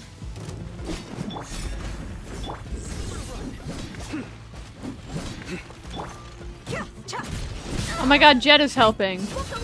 More than fuck-ass Rana is. Thank you, Jed, for actually being helpful.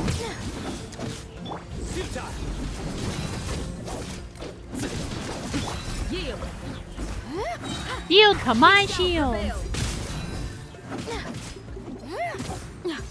Oh my god, our attacks are so slow.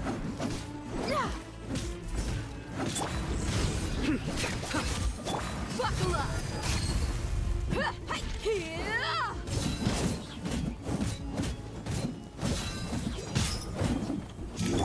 Nowhere to run from death.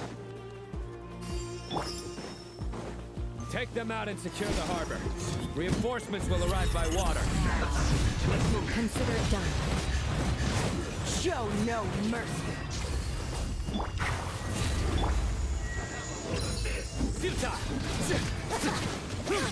You ever seen water, Sino?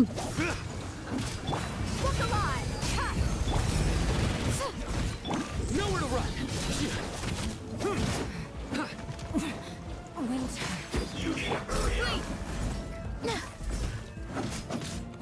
Roasted dry. Do your worst. Why do I feel like the guys helping me are doing more damage than I am?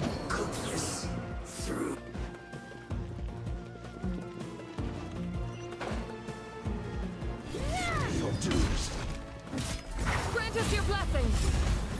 Let's get it on. Through me, justice is served. Guilty. Your penance is due.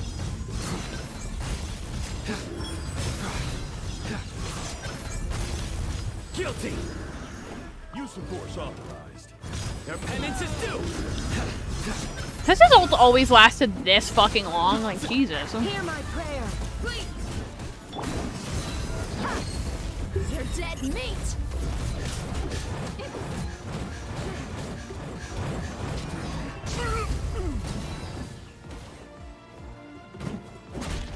Do your worst.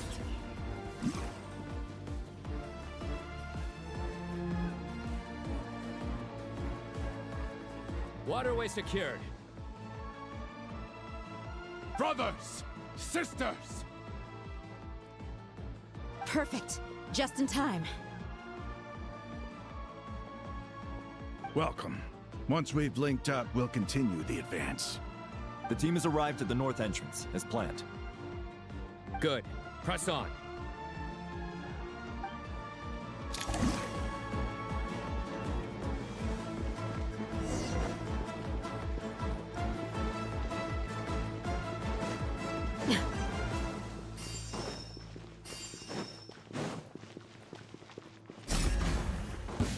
Are you here to prove alive? Judgment is upon you. Stand condemned. I wish these characters were like stronger. They're really weak. Guilty.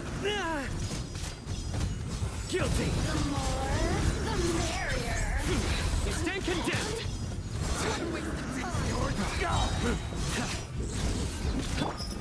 Crazy that I got my Sino ult after, like, I literally Your just sins weigh upon your soul.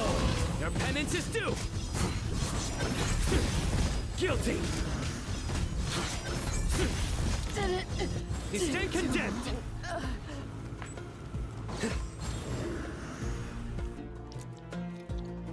I'm just chewing on gum. Oh my god, Sino, get your fucking effect off my screen. Look out! It's an ambush! Finally. Jesus. We need to hurry. Take the middle road now. Mahamacho Sino, area clear. Don't relax just yet. More Fatui approaching from the right.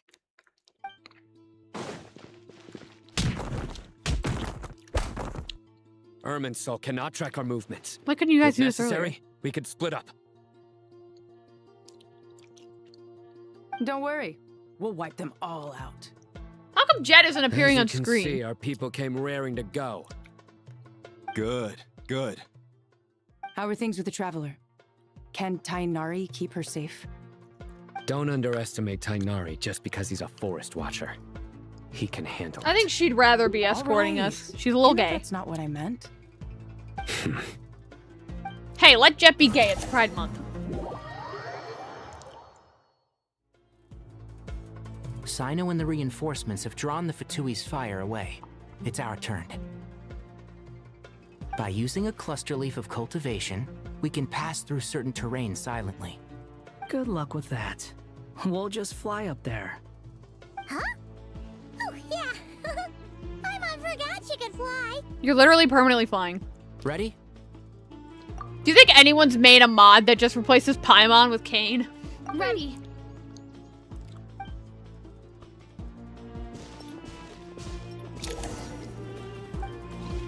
One with the forest.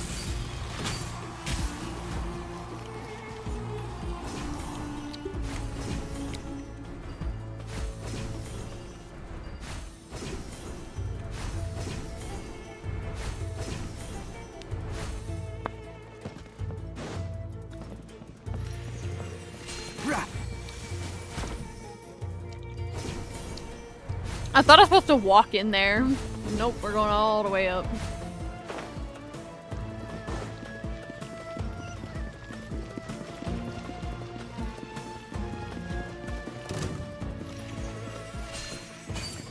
And Shroud.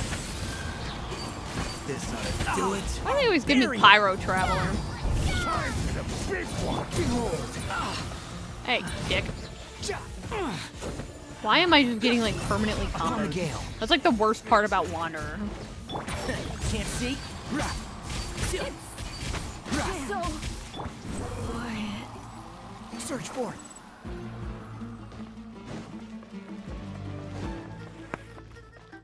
Quit following me.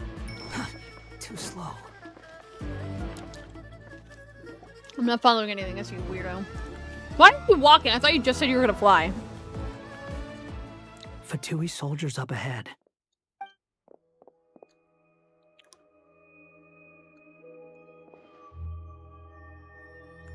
Careful. Prepare for battle. Hey! There's people over there. You have some nerve showing your faces here in the center of Sumeru City. Oh, hey, it's Regator.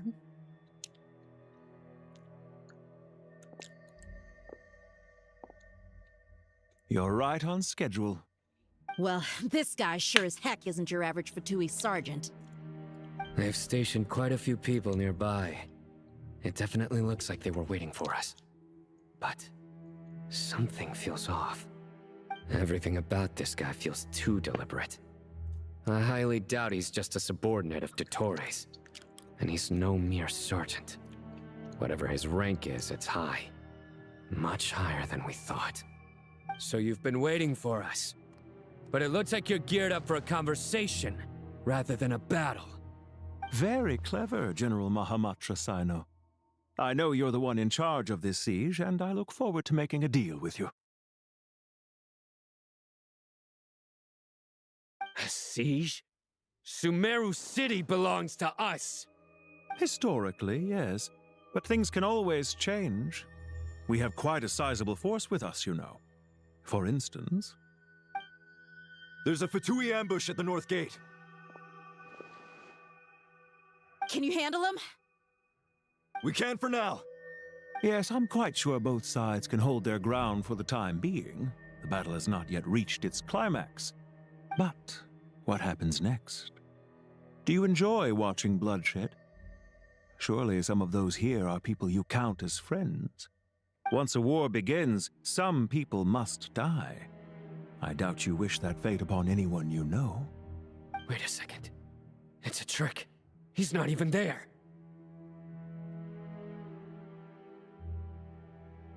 Silence! He disappeared. What was that? A ghost? Curses. He was never there to begin with. That was just a shadow projected there to lure us in. Enough talk. Attack! I apologize for being unable to accompany you at this crucial moment, but I am compelled to leave for reasons beyond my control. Please excuse me. Sumeru's General Mahamatra is quite ruthless. It's a good thing I wasn't there in person. Your illusion held them up for a time just fine. But now that they have seen through it, they will realize you were just a decoy. Decoy or not, what matters now is that they will be heading your way imminently. Not imminently. They are already here.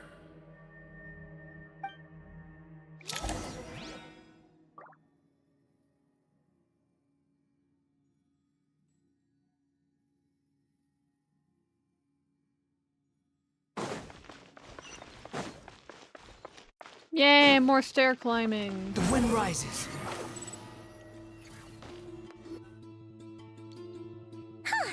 We made it! This is far enough. Tainari, you go help Sino. Don't worry about us. We'll manage from here. Are you sure you don't need me to stand guard? No need. Once the connection is established, we'll disappear from the sanctuary of Surasthana. Go help the others. All right. Goodbye for now, then. Please tread carefully.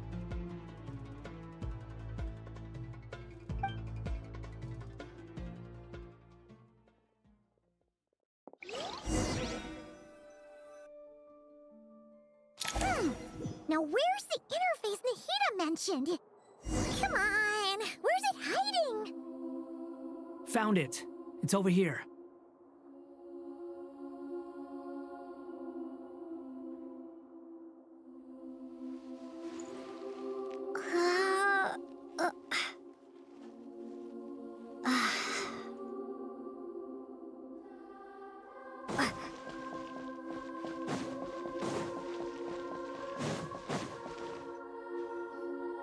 We can connect to the inside of Irminsul through the Sanctuary of Surasthana's built-in security system.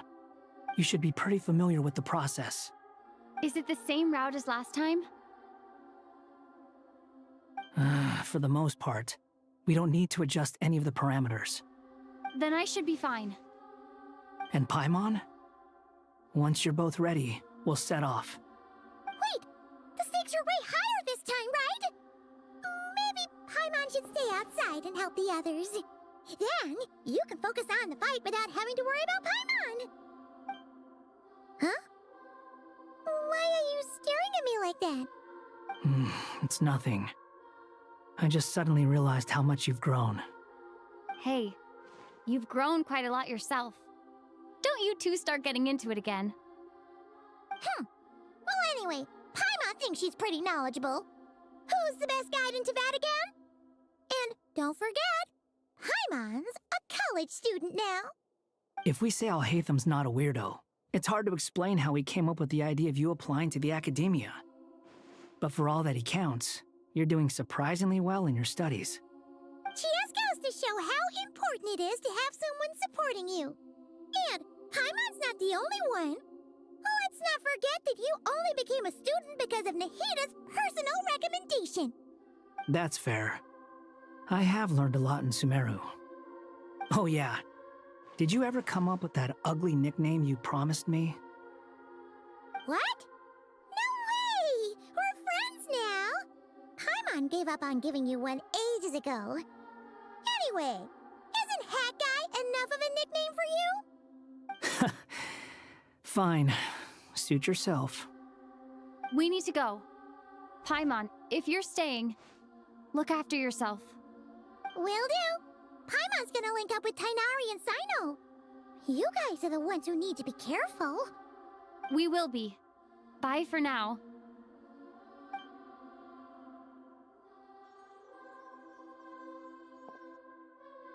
Initiating connection.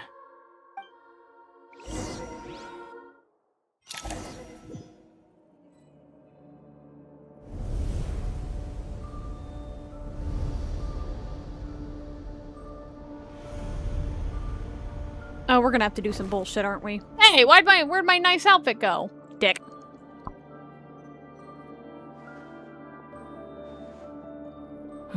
Well, here we are again. Come to think of it, I still don't even know where we're going. Thanks to our terminals, it should be impossible for Irminsul to read. I can... Don't tell me. Only you need to know. That way, whatever happens to me next, it won't affect your progress. Listen to me. Your safety is just as important as mine. Don't even think about sacrificing yourself for the greater good. We came here together, and we're leaving together. All right, if you insist. I won't argue with you.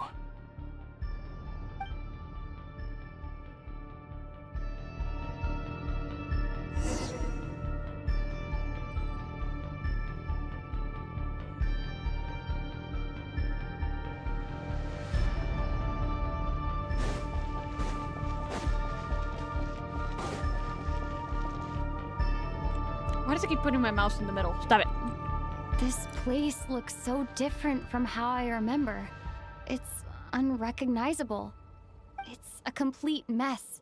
Like someone's turned the place upside down. Must be Dottore's doing. Either he's searching for some information he needs, or... It's still changing. He has to know we've entered Irminsul. But luckily for us, he can't pinpoint our location. Be on your guard. Don't let him find us. The red parts have probably been corrupted by Dottore's power. Don't touch them, or you might alert him.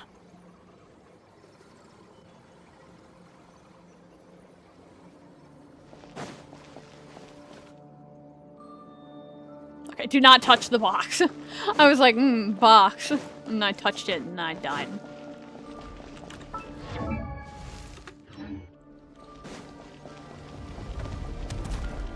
He's looking for us. Tread carefully. That wall could be a problem. Fortunately, it looks breakable. Give it a shot.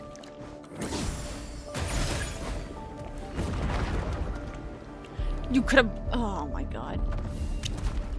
Behold.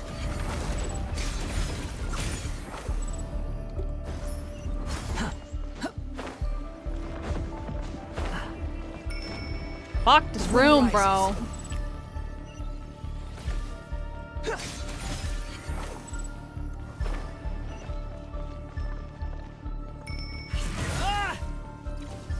Squall and fury. Shit. Fuck.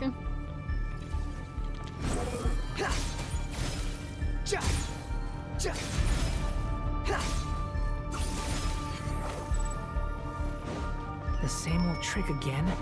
Are you kidding me? Let's handle it just like we did before. This cheap trick isn't gonna stop us. Oh no! It's... A trap! Is that why he was using the same trick over and over again? To get us to lower our guard?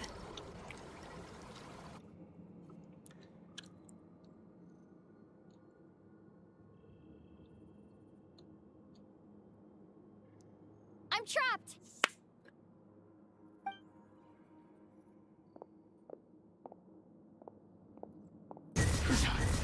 Why won't this thing budge? Hello? Hello? Can you hear me? Nicole? Is that you? Yes, it's me. I'm monitoring your progress from inside the Eternal Oasis, and I have to say, this terminal is simply marvelous. It makes tracking you so much easier. I couldn't see anything at first, but now that you two are inside, I can use your location with support from the terminals to get a partial view of the situation inside Irminsul. It's not the clearest image, but it's better than not being able to help at all. So, here I am. I can't intervene directly, but I can help to guide you out of the jam you're currently in. So please, just follow my lead. Dottore in his current form is obliged upon both Irminsul and the ley lines. Pay attention to your surroundings. There must be sources of his contamination nearby. Is that one of them? Precisely. Take it out. Good work. But we're not done yet. Stay close, and let's see if we can find any others like it nearby.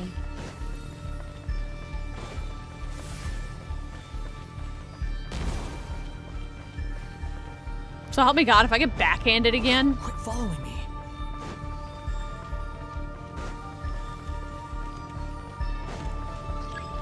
The wind rises. This must be another one. Agreed. Now... Wait! Watch out! It's Dottore. I think...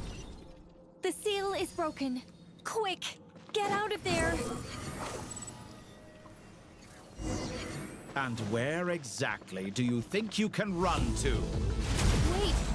What is that? Pursuers! That's gotta be it! Run! Don't let that thing touch you. Dodge that attack! I was already doing that, Nicole, but thanks anyway.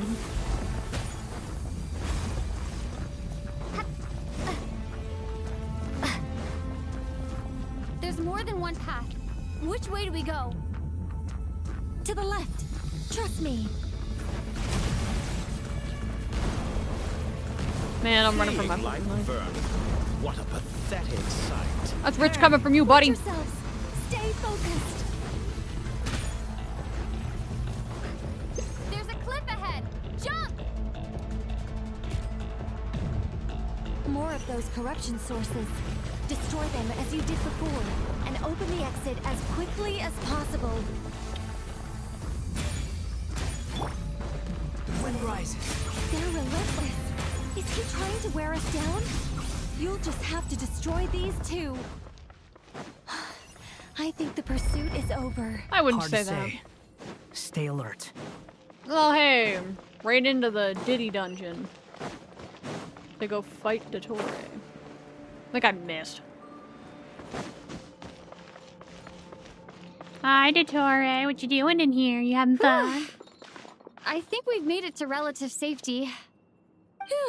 Goodness. No. That was tough. You doing okay? Not about to be in a few seconds. Don't worry. Take a short rest, and then... Nicole? Nicole! The connection's been cut. But that means... Look at you supporting one another. How very touching.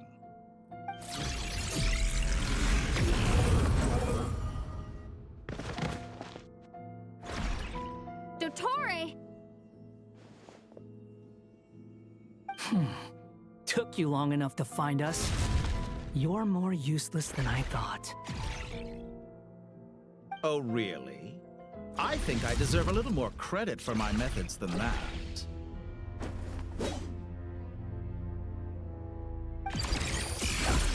Rather than hunting you down, I chose to let you roam free. I indulged your presumption that I was unable to track your movements, played along with your clever little plan. Fleeing is for animals, but I rather enjoy watching you flee. Some things lose the will to run altogether as soon as you put them in a cage. If that's true, then why did you come looking for us? Because I wanted to observe you up close, of course. Don't misunderstand me, I'm not here for a fight. Is it so unusual that I wish to greet my old acquaintances in person? After all, it's been a while. Scaramouche.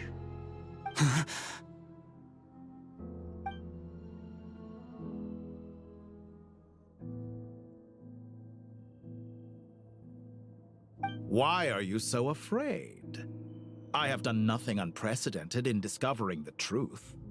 Nor did I go to any great lengths to uncover your story.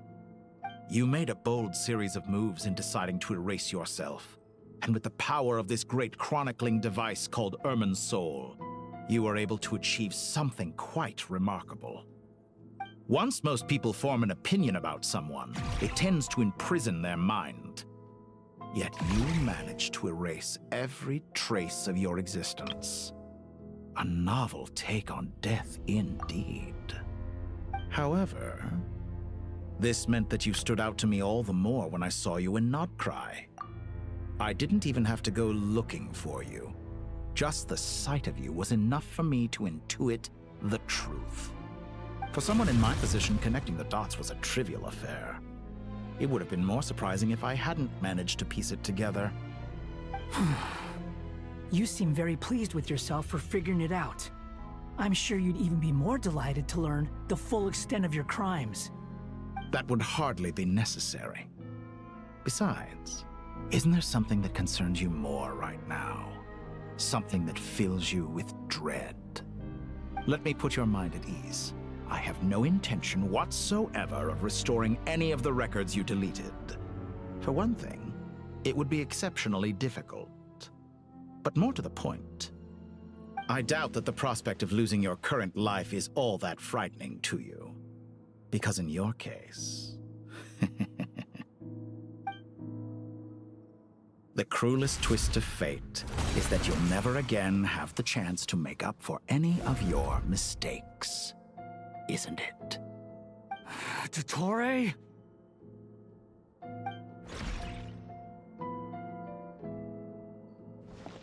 All here shall bend to my will. I'm gonna be honest, I fought this dude's weekly boss so many times, but the difference is I always had my Wicca, so I just like go through it like really easily. I'm afraid you'll need to do better than that to take me down. I expected you to have grown stronger.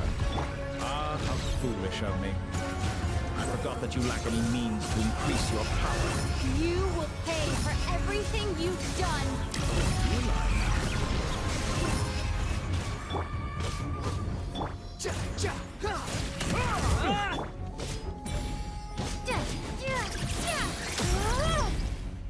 Squall and Fury. Kill him. Bow your head.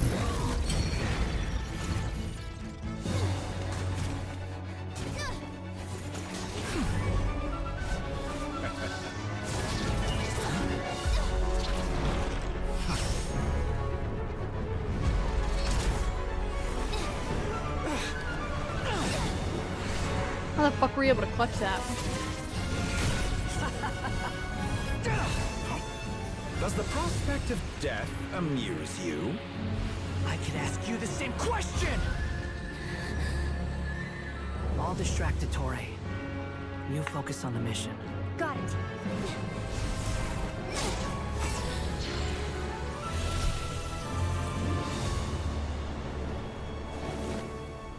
Oh, that eternal oasis. Hopes and dreams of the masses. Open the secret door on this enchanting night.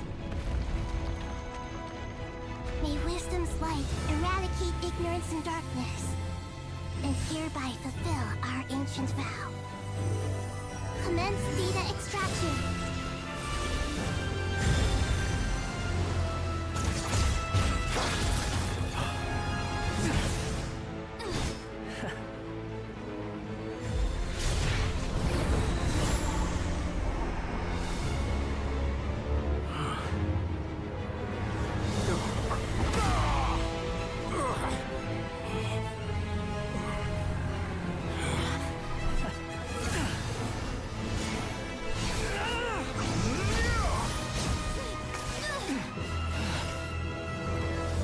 Cling to outdated ideals and stand in the way of progress. You will pay for interfering with the grandest experiment of all time.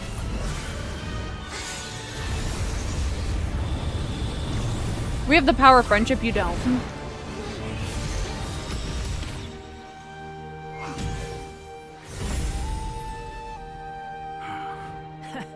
Good timing. Dottore, as clever as you are, you fail to understand wisdom. Wisdom takes many forms, but the path you have chosen eschews them all. Huh.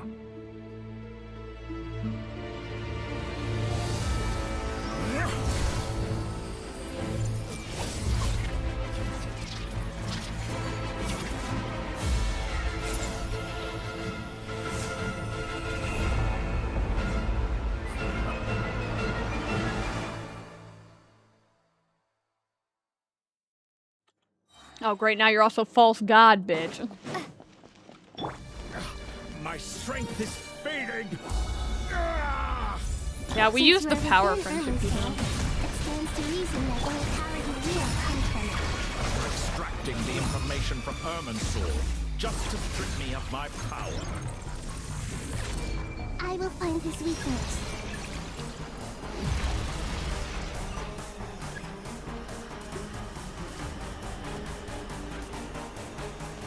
Commit it to memory. Now. I'm working on it. I run slow as all hell. Produce a new variable, but it's nowhere near enough.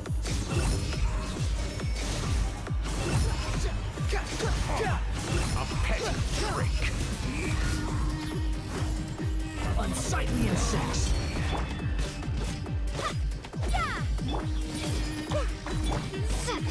Squall and fury.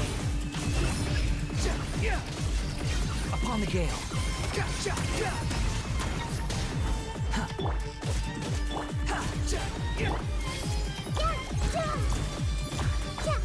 If I had to take a guess, I don't think this quest is gonna allow me to die. Yeah, so there's no point in me like trying to dodge or not take damage because it doesn't matter. The wind rises. You're so close. Just hold on a little longer. I'll hold him up. Traveler, hat guy, the rest is up to you. We certainly have a knack for surprising each other, don't we? I'm just getting started. Is that an infused ult? It's time. Say your prayers. Stay on the defensive, but watch your back. Scorch and burn. That's kind of cool that it like dual ults. It'd be interesting if like in the future they like did that kind of idea because I know there are other games that actually have that. Say your prayers. So I wouldn't be surprised if this game also explored the opportunity of it.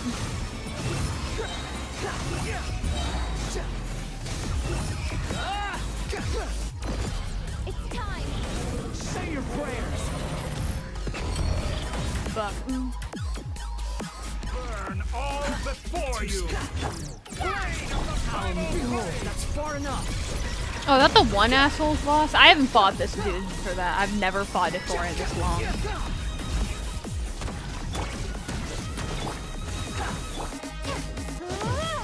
Oh, I thought she had a special turn. The wind rises.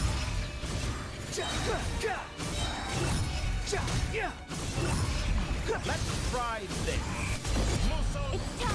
No, Hitotouchi. No Hitotouchi.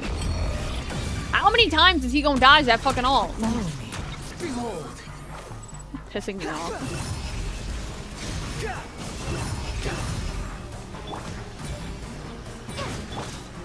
Burn all before you. The wind rises.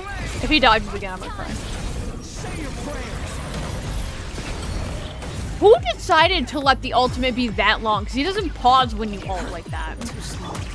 So he just keeps moving out of it. Time to ignite! Squall Fury, finally. Time for you to die. Excited? Don't ask him that. Me to die. It's time! Say your prayers. My goddamn. The wind rises.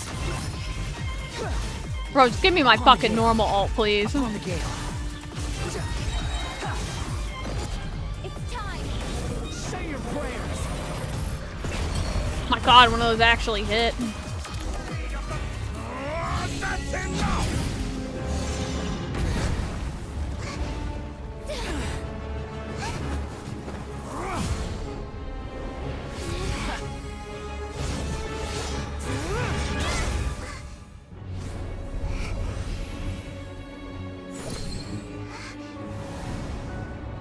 It's all yours. Do with it as you see fit.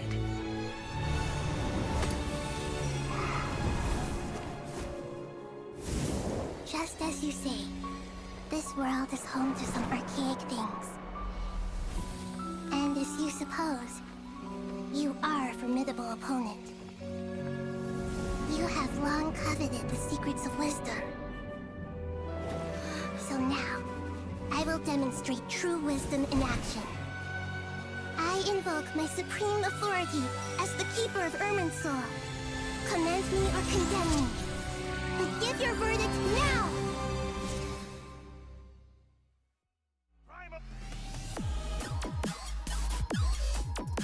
Blessed One of Wisdom, Mahakusaladhama, are you certain that you wish to exercise your authority to destroy Irminsul? It represents both your roots and your finest accomplishments. You truly intend to abandon the very thing you have always fought for? This is my decision. Irminsul has been corrupted beyond redemption. Irminsul is the original tree of Tevat.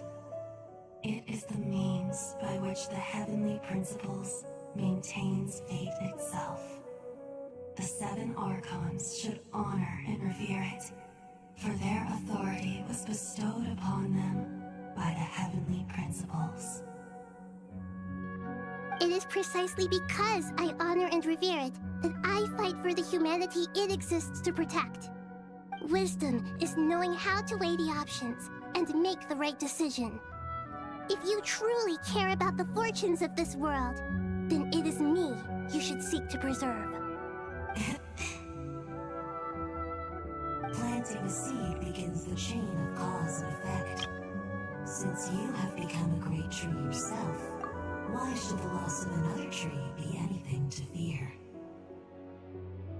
Till we meet again, Lord of Dendro. They look so cool.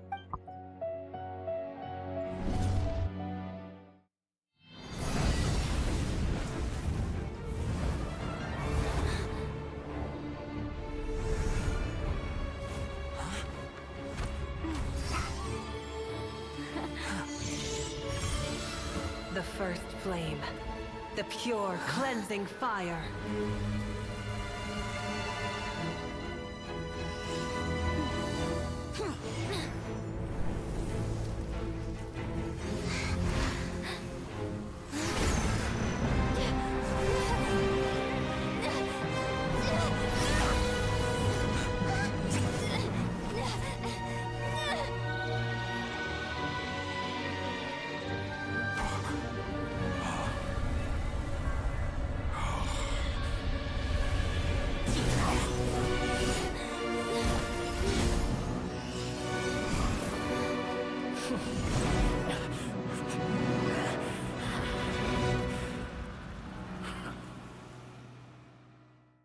How many times has Scaramouche saved her now?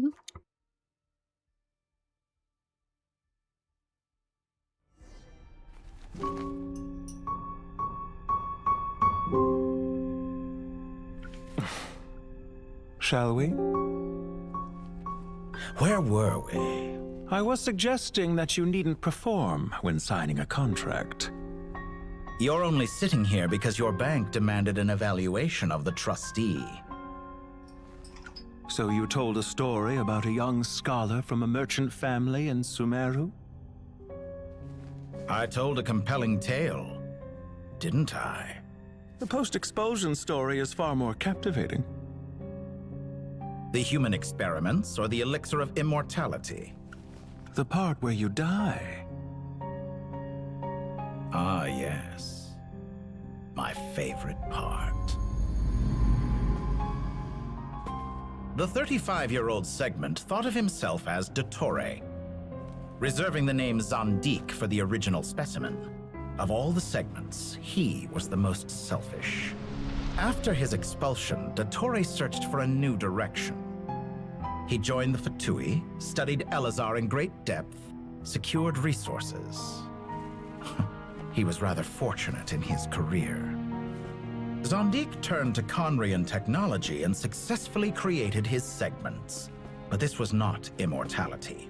Even with backup segments, his body would still age. Still, thanks to Snezhnaya, Zandik found the ideal base for his experiments. Then a perfect partnership materialized at a crucial moment. The year that both parties realized they needed more time. Fortunately, Zandik succeeded. In a miraculous turn of events, he gained the extra time he needed. I seem to recall it differently. All right, it's true. No matter how much elixir he took, Zandik remained human and continued to age. Then, on the morning he turned 85... Help me up. Call for help. Surely he would be rescued, Zandik thought. But to his surprise, no one helped him. Zandik was too selfish for that. Don't forget, you're one of us. Yes, and we're all waiting. Waiting for me to die. Pantalone arrived for a meeting and happened to witness what followed. He found it unsettling. I never said that. But the Zandiks were unfazed. It was a rare opportunity for self-dissection.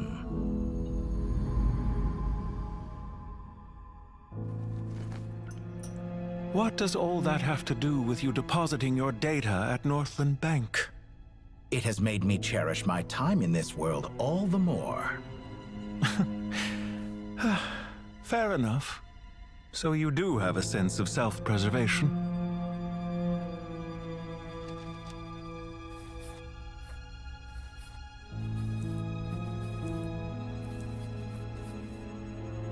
What do you mean? You're hardly normal, and you don't cherish life. You just don't want to admit defeat in the limited time you have. Even so, don't I deserve an interesting ending? I'm counting on it.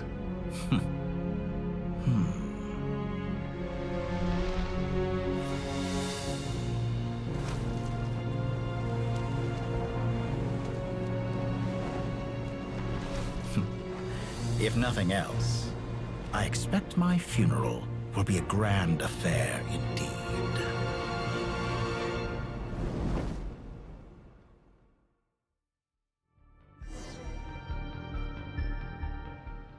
He literally gets to burn in hell, huh? What a magnificent fire. In Snezhnaya, we light fires to ward off the cold.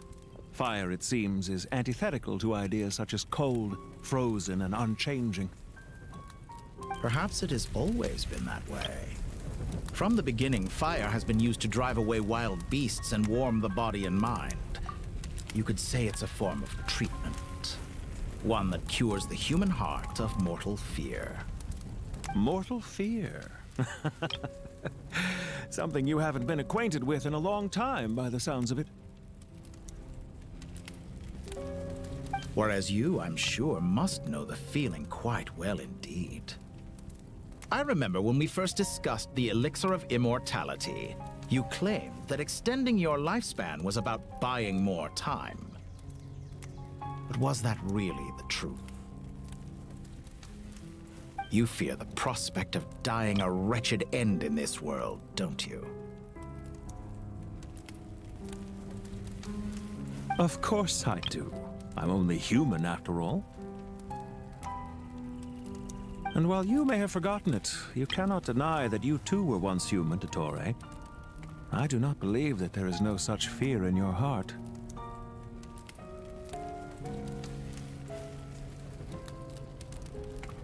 Perhaps you are right.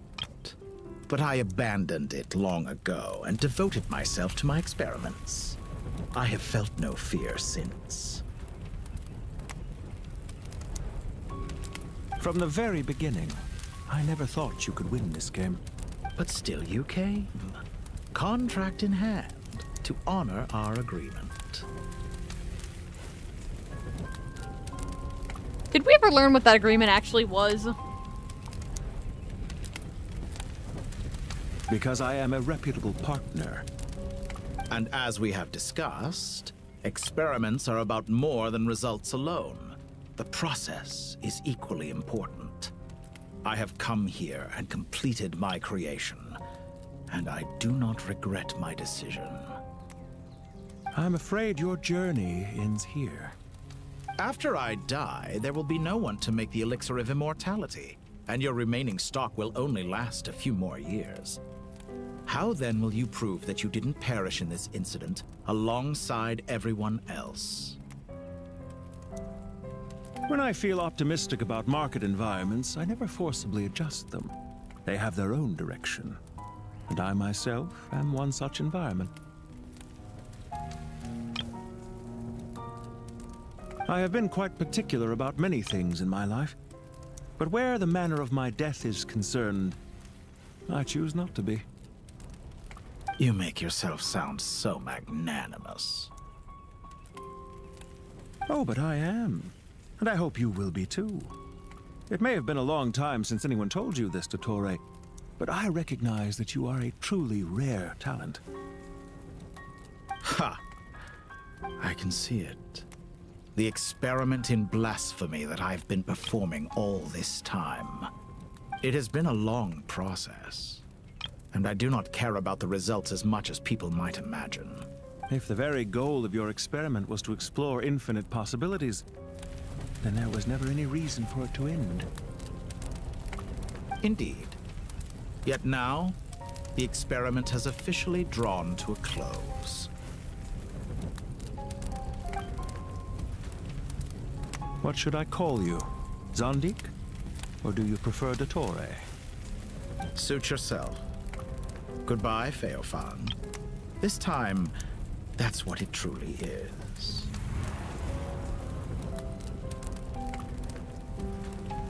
And don't I know it? Goodbye, Zandik.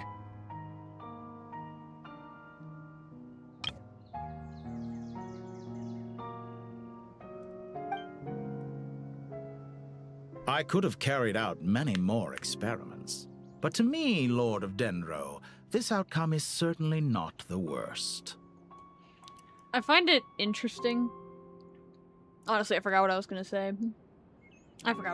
Damn. I believe you. But unfortunately, this is where it all ends for you. This experiment does not belong to you, nor do any of the results. Experiment. It sounds like you're trying to outdo me in my own field. Wisdom is conveying information in terms that people can clearly understand. You know exactly what I mean. Indeed. I can see no further outcomes. Ha. You have a formidable mind, and you are braver than I thought. Setting fire to the very thing your survival depends on. Your previous threat was empty, but this time, it is real. When necessary, wisdom can be as fierce as an inferno. Some of the flames that incinerate you come from within yourself. Perhaps you are right. You see what lies at the bottom of the human heart, and that is your wisdom. Here is where your journey comes to an end. All that is yet unknown belongs to those of us who will carry on living. It seems I have unwittingly been your arch enemy all along. But now, it's all over. I do not deny your intelligence. But what you refer to as experiments, I would never describe in those terms. They are events that take place in the real world, and they are so much more than mere data. Goodbye. We will never meet again.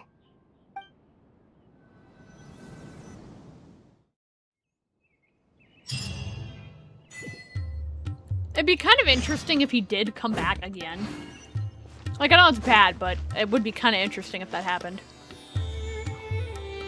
Well, that's the last of them. Everyone on the list is already back where they should be. It was a long, hard road, but we finally finished escorting everyone back. I just pray that we'll never need to leave again. I hope we can stay here forever in this peaceful paradise of our own choosing. Paradise. In the annals of the Temple of Silence, that word carries great significance. It represents the hopes and desires of the gods. Their longing for a place to rest. I wouldn't think gods need such a place. People always think they're the only ones who can lose their homes. They forget that gods too need a place to reside. As the Goat King once said, "A god without his people shall cease to exist." Gods need their believers every bit as much as their believers need them. Only we can truly understand how much the desert faith has faded over the centuries. But we still talk about the gods as though they're part of our lives. Given the myriad ways in which gods and humans interact, I'd say they really are. How else could Dunyarzad consider the Dendro Archon a friend? Well, that sounds about right to me. Describing them as friends sure makes us feel a whole lot closer. If you told me a few years back that I'd have this many friends, I'd have called you a liar. Belief is a choice, just like friendship. We've made our choices through battle. The right ones, wouldn't you say? I'll be heading back to the Temple of Silence. I heard the Goat King and the Ibis King decided to pay us a visit. How about you? It's back to Aru Village for us. Still plenty of supplies to distribute and people to help. Until next time, old friend. As long as you can find the time, you're always welcome to visit us in Aru Village. Right back at you. Make sure to drop by the Temple of Silence the next time you're free. Word is that 2 of the other 7 pillars, Shezapang and Bennu, might also be dropping by. Since you're wearing the symbols of their power, it'd only be fitting if you came to see them for yourselves. Dropping by? That makes it sound like they're visiting a neighbor's home. Well, the temple was founded by Hermanubis, so I guess to them, that's exactly what it is. Guess that's true. All right. We'll make sure to find time to stop by. Stay safe on your journey home. I will.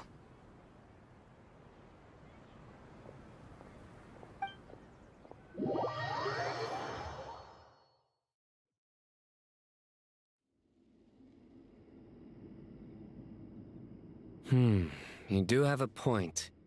See? Retirement has always been a problem, especially for old-timers like us who've been locked away all these years. You finally step out into the light, and bam! You're face to face with a whole different world. Naturally. What do you think, Layla? Huh? Why would you think to ask me? How could I possibly be qualified to decide where the servants of King Deshret should live?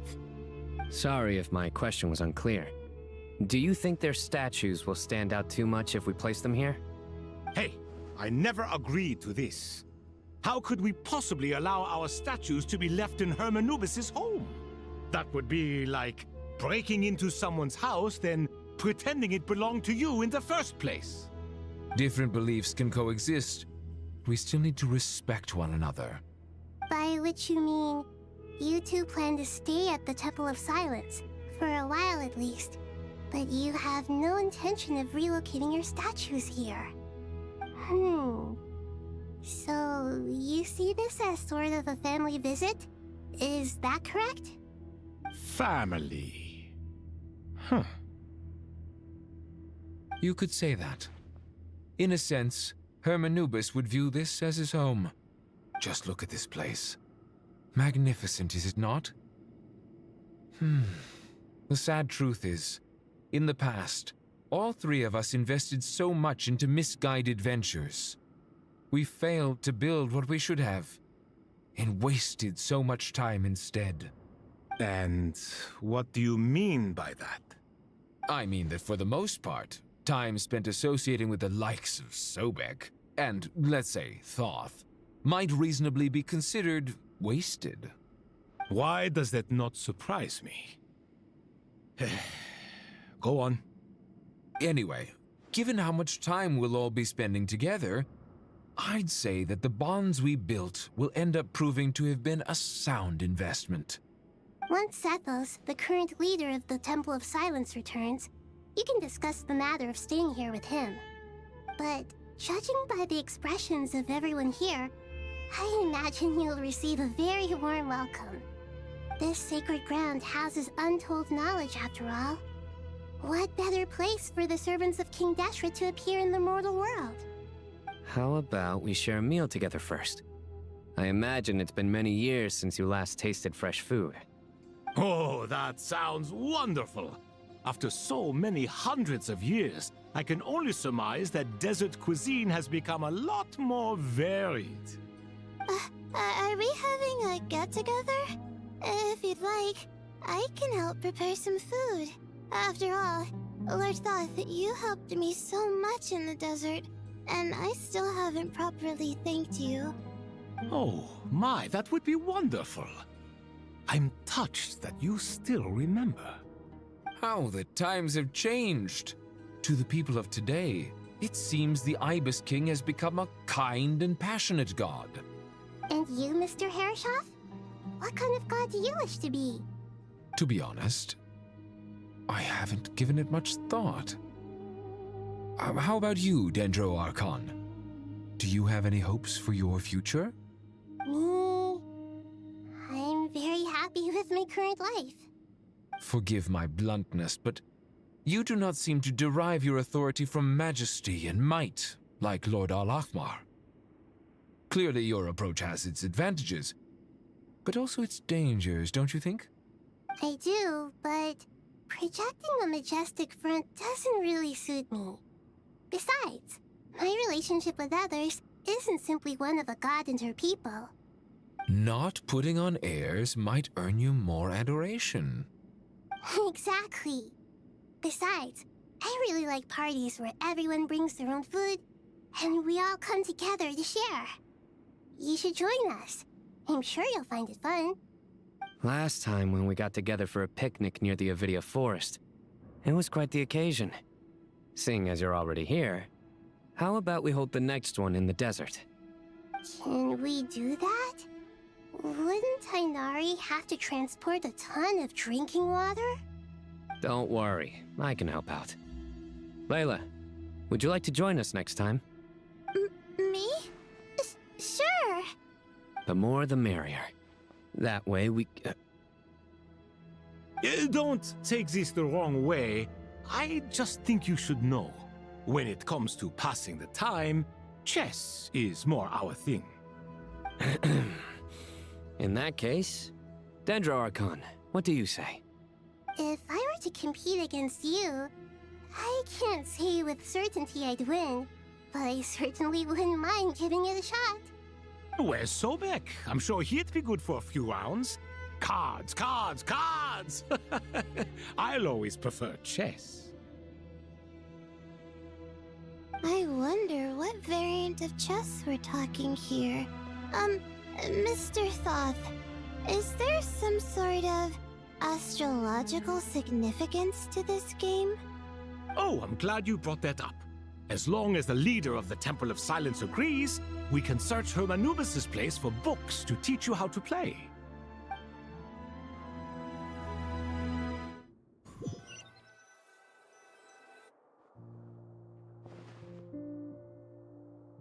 Such devastation visited on Sumeru City. So many houses destroyed or damaged in the fighting. Who could have foreseen this? Look at all of this.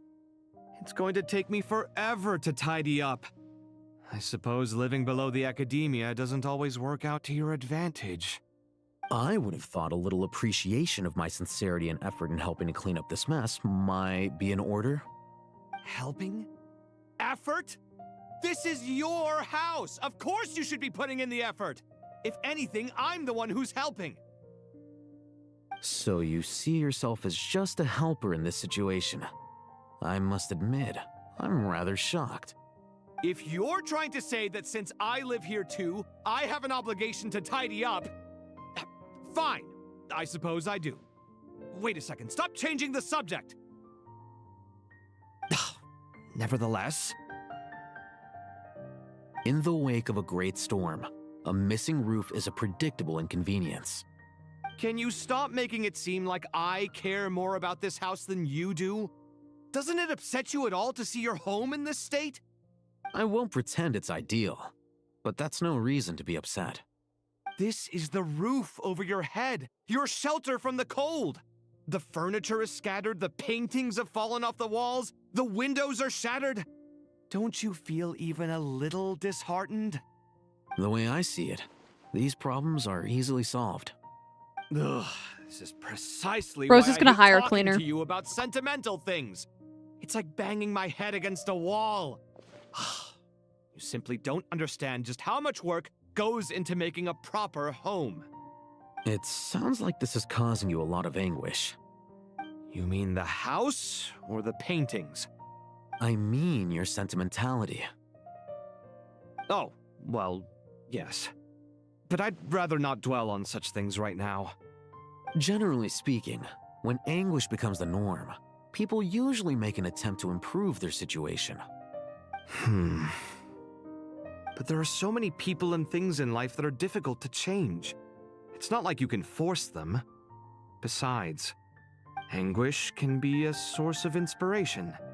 And I'm not sure I could break my reliance on it.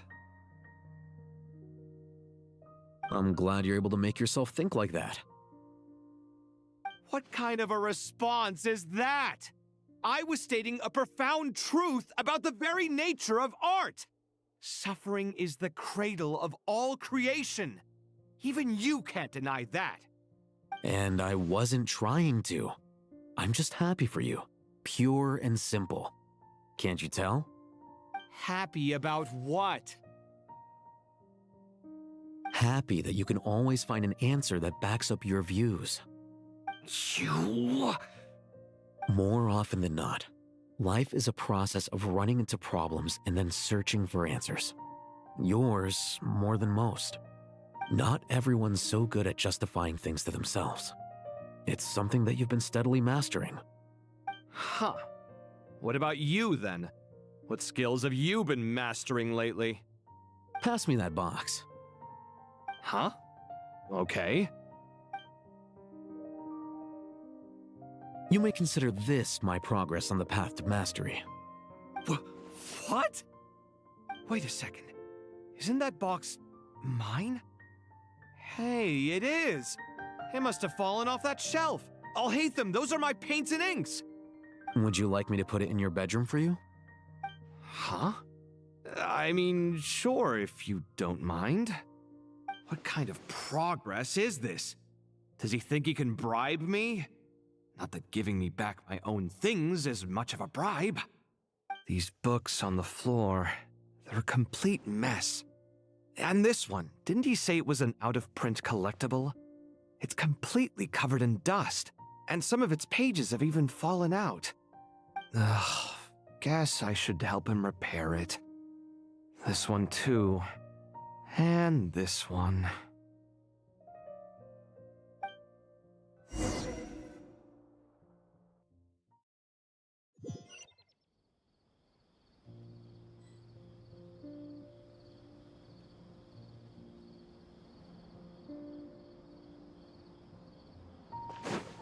rise with the sun!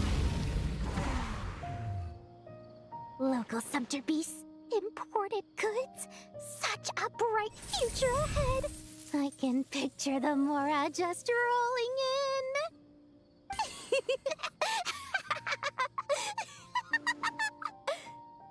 You do realize you sound like a choking cow? It's called being imposing. Can't you feel it? Are you not intimidated? Oh, I'm positively shaking in my sandals. What commands do you have for me, oh mighty Lord Sangamabe? You've got a lot of nerve, Nefer. You went and told Candace and the others everything, didn't you? Seriously, do you have any idea how differently they see me now? Surely that's a good thing. I presume they're more disposed to actually like you now, maybe even view you as a friend. You traded my secret for sympathy! Thanks to you, I've lost every last shred of my mercantile majesty. How am I supposed to make anyone think I'm a big, scary investor now? The dark days of Lord Sangamabe are behind you. Why not take this chance to make a few honest friends? Speaking of friends, since when did the notorious Lady Nefer gain such an admiration for holier-than-thou types? A moon chanter here, an angel there? Who'd have thought it? A coming together of fates, nothing more. No need to throw around accusations of admiration. Forget it. You're right about one thing at least. Making friends is never a bad thing for a merchant.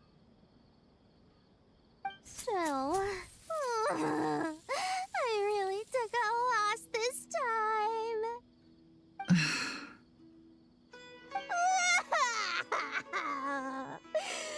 What are you looking at? I'm trying to see if you're really crying or if those are just crocodile tears. A little birdie told me that when Lord Sangamabe makes money, the tears flow from the center of her eyes. But when she loses it, they flow from the corners. Which is it this time? Ugh, you are so annoying. I'm not talking to you anymore. Nefer, thank goodness you're here. I've been looking everywhere for you. Huh? Oh, well. If it isn't the House of Dana's very own librarian. What can I offer you today, Miss Katayun? Oh, no. I'm not here to buy. I'm here to bring Lady Nefer a book, and a fascinating one at that. We agreed to meet at the entrance to the mausoleum of King Deshret. One more thing. I bought this copy with my own money. It's not borrowed. Reasoning knows not time of day, but suspense always follows a blizzard. That's quite the mouthful. Huh? Isn't that the one that... It was all the rage for a while. People throughout the city were clamoring to get their hands on a copy. The names inside were all circled. Everyone thought it was a riddle. Don't bring up that book in my presence. I don't even want to hear its name. That thing was nothing but a scam. Surprisingly enough, I've actually heard of this book, though it doesn't seem of much consequence. So, what truth lies behind it? You're from the Vahumana and you're asking me what the truth is? I'd say the actual truth was about the least important part of the whole episode. I brought you this book because it probably has the most interesting backstory of any in the House of Dana's collection, at least in recent years. As for its quality, well, you can judge that for yourself. Don't tell me it's actually any good. You may not know this, Lord Sangamabe, but Lady Nefer has a fondness for books with... how should I put this? Mixed reviews? No eye for good literature, huh? Perhaps she feels that bad books hide interesting secrets? But I shouldn't put words in her mouth. It's probably fair to say she prefers the conversations that books can spark over the substance of the books themselves. Suits my style as an intel broker, wouldn't you say? Very interesting, thank you. I'll return it to you once I'm done reading. And as it happens, I have something for you, too. Incense? I imagine you've already used up the incense I gave you last time. Here's some more. This batch is from Nodcry, so the scent won't be quite the same. Well, actually, I've been saving the incense you gave me. I couldn't bring myself to waste it without a special occasion. But I'll gladly accept this too. And I promise I'll use it this time. Katayun, you haven't changed a bit.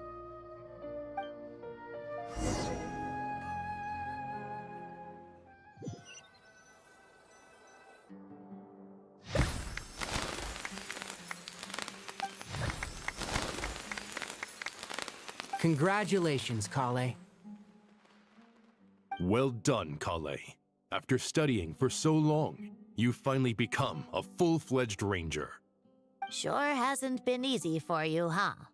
This really is fantastic news. All grown up. No longer a trainee, but an official forest ranger. Oh, the next step is to secure tenure in the academia. Thanks, everyone. It's true. I'm an official forest ranger now. Master Tainari, thank you for your guidance and support. I wish Mr. Sino were here so I could thank him too. Sino had a matter to attend to at the Temple of Silence. I don't imagine he'll be back for some time. But don't worry, we can celebrate together once he's finished. I'm afraid the party will have to wait. Kale still has some matters to attend to first. Kale? Is everything all right? No, it's not what you think. There's nothing wrong with my health. I just have a few things I need to deal with. I've made plans with the Traveler and Paimon to visit Mondstadt. Master Tainari and Mr. Sino will be accompanying us too. Well, that's a relief. Let's get together when everyone's back. I'm sure you'll be doing even better by then. Of course. I have a feeling you're right.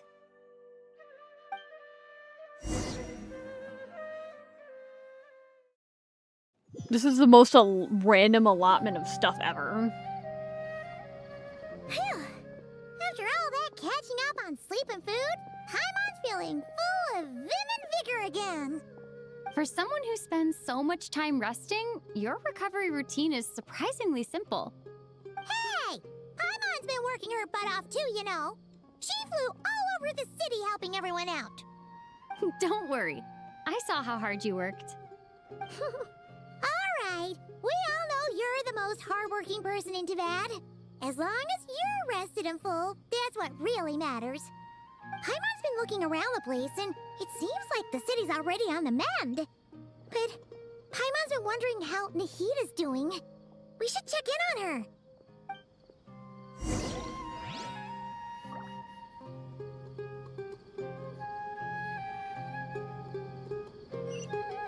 Burn it down! Can't I TP up there?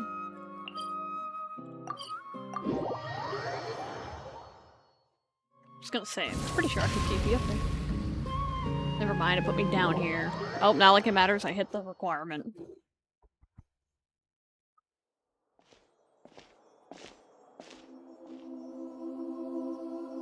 Hey, Nahida! And Hat Guy's here too! Traveler, Paimon. What's going on here? Doesn't move her Nothing mouth. Much. Nahida was just expressing concern for my physical and mental well-being. Oh, the Traveler told Paimon all about that. We've both been very worried about you. Are you feeling alright? You make it sound like I'm on the brink of some kind of breakdown. Truth is, I'm doing much better than you might imagine. If we can just get to the bottom of Dottore's intentions, we can minimize his negative influence. That's the sort of thing I excel at. I'm curious, Wanderer has a piece of, like, Irminsul in it. Could it be used to, like, regrow Irminsul if they really wanted to? Just listen to that newfound optimism. It seems like having you enroll in the Vahumana was a truly inspired move. I can really see the positive influence. Observe, a classic Sumero specialty. Chalking everything up to education and learning. To be honest, even I can sense the change in you. Everything Dottore said to you was a way to manipulate your mind. Fortunately, you're no longer under his sway. Can someone as old as me really continue to grow? helps. Just think of yourself as a late bloomer. It's all a matter of phrasing, and it comes down to what standards you measure yourself by. For a puppet, developing at such an age is perfectly normal. But if you choose to call yourself a late bloomer, it sounds more like you consider yourself human. However you see yourself, well done. All right, I see what you mean. Anyway, what's your next step? What else can I do but complete my current courses? Everything else can wait. Anyway, that's enough chit-chat. There are still things in the city I need to help out with. I'll be heading there now.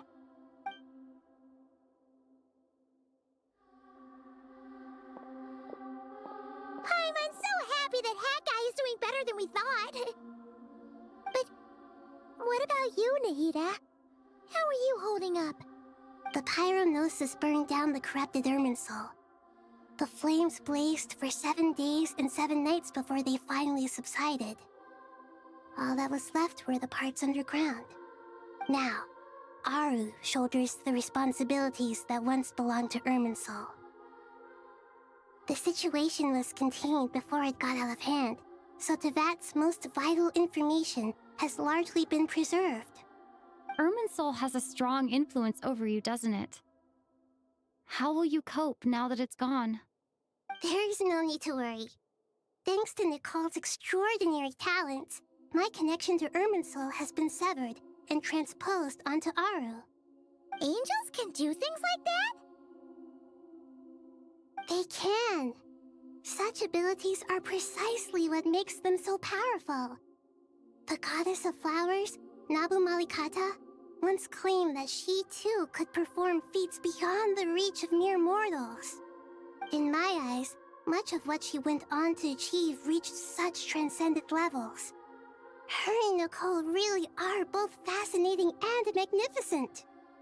So, does that mean your situation is stable now? Correct. Just imagine that Aru has become the new Irminsul, and the essence of my existence has been bound to it. The wisdom of Sumeru has ultimately converged into a single, unified entity. Should we ascribe this all to fate, or is it merely fortune? Whatever it is, the important thing is that you're okay, Nahida. Dendro Archon, Lesser Lord Kusanali. Oh, thank goodness you're here. Greetings, Traveler and Paimon. Sir Nevis, do you have something urgent to say? Yes, there's something I need to report. We've received a message from Snezhnaya.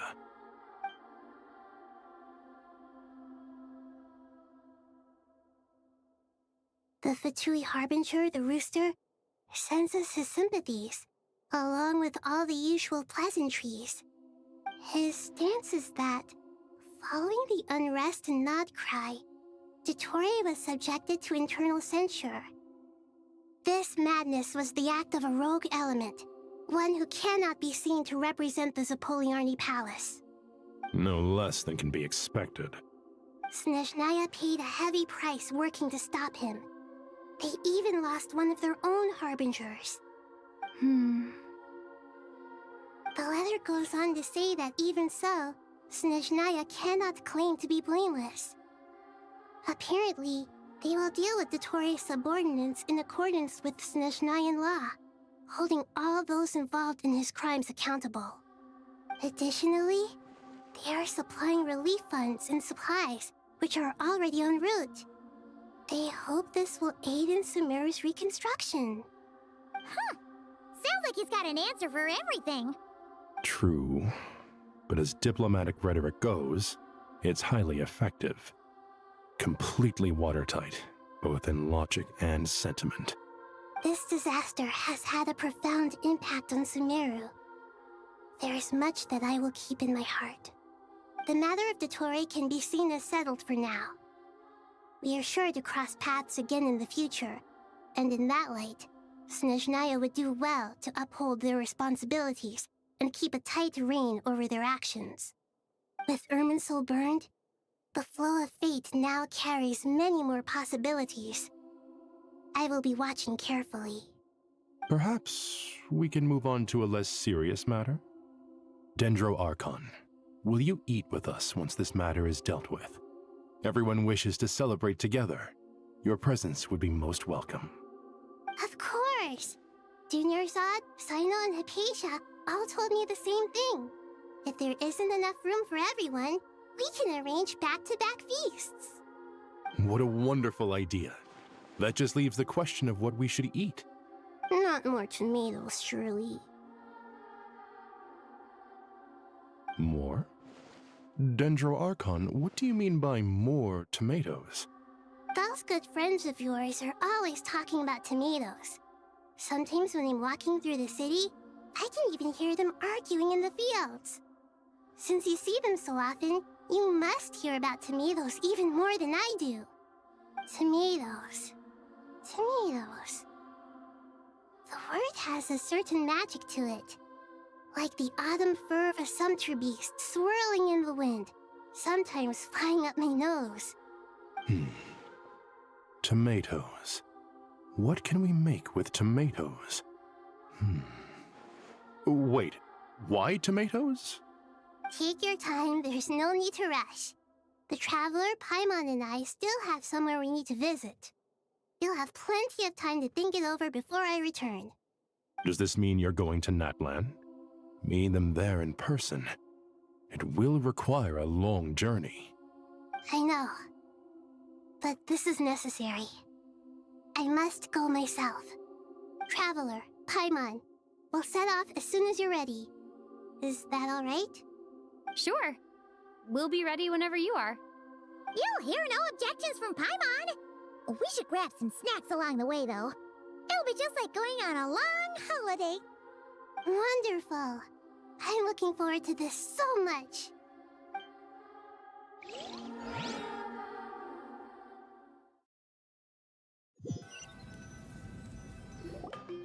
Natlan is such a lively place. It's super cheerful and positive, too. I can see that. There are people outside exercising at all hours. Such a healthy way of life. You came. Welcome, welcome. You must be hungry from your journey. Would you like something to eat? Oh, thanks, but no thanks. We've been eating the whole way here. We had a mushroom platter, Sab's meat stew, butter braised chicken, hot asara pudding. Paimon's positively stuffed. All right. No need for all that detail. I'm starting to get hungry myself. Maybe later then. We can wait till everyone's got an appetite, then I'll head out for a meal together. So is she gonna get the Gnosis back, or was the Gnosis consumed when it did that? Because if the Gnosis was consumed when it did that, that'd be really stupid. Like, really stupid in my opinion. Sounds like a plan. Let's find somewhere to sit down.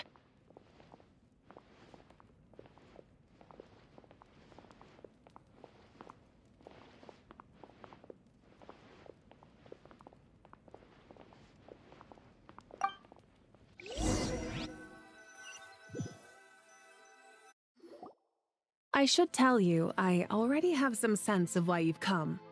Why's that, Malika? To say thank you.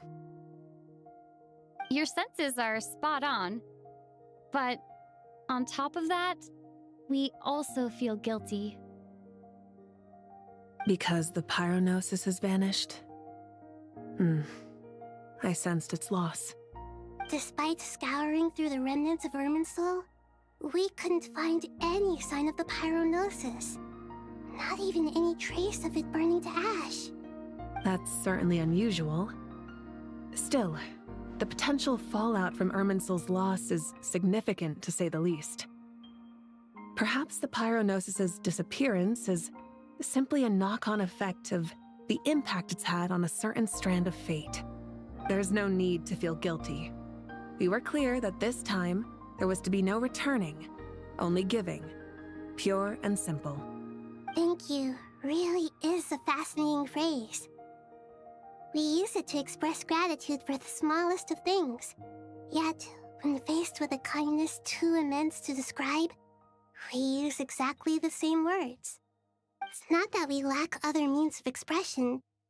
It's that when we truly need to express our feelings, the simplest and purest words are always the most powerful. You're right. In Natlan, we prefer simple expressions too. Companionship, friendship, support. They might not sound fancy, but the sentiment behind them is sincere. That's wonderful to hear. Sincere feelings are often a vehicle for the deepest wisdom of all. Irminsul's destruction doesn't seem to have done you much harm. I'm glad to see you're doing well. There's still a lot of work to do, but before we begin, we felt it was important to come here and speak with you. Partly to express our gratitude, but also because we felt that seeing you, in a sense, is like basking in warm sunlight. That's a nice way of putting it. I like that. To tell you the truth, though, I'm not a fan of somber meetings. So, since there's nothing more to say, why don't we go bask in some actual sunlight? The weather's beautiful today. What a great idea! Paimon's gonna lie back and soak up some rays.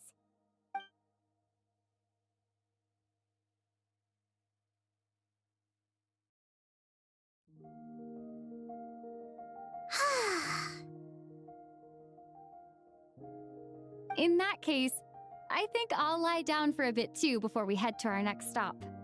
And where might that be? Mondstadt. Paimon and I are gonna head back there with Kale and the gang. Long ago, I sensed that the god remains inside Kale had come from the goddess of flowers, but I kept it a secret. Those remains weren't hurting Kale, not as she is now. They simply exist. Besides, I could sense a deep yearning within her. A yearning for an ordinary life. A yearning to hold on to the hard-won happiness she now enjoys. With someone like her, I have a responsibility to keep her secret. She should be ready to face the truth by now. Whenever people meet, there is always the potential to create warmth and kindness. Every child grows up, but even as adults, they are still children in the eyes of certain people. Oh, just like how Paimon sometimes sees Nahida as a little kid. Is that so? Well, anyone who's friends with a kid is probably a kid themselves.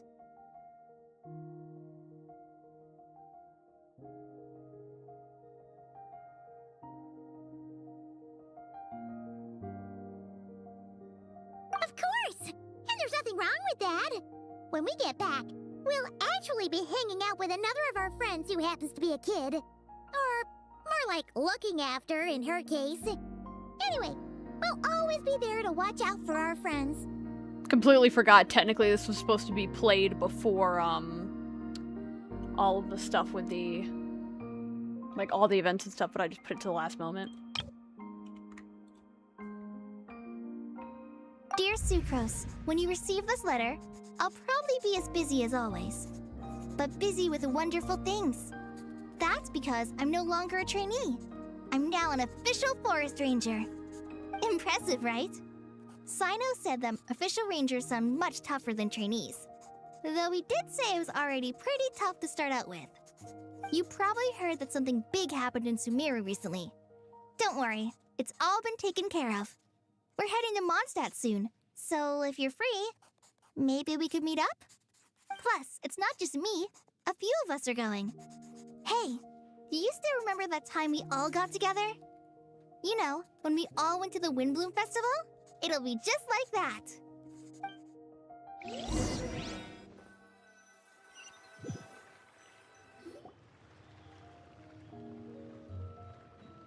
Dainari, is that...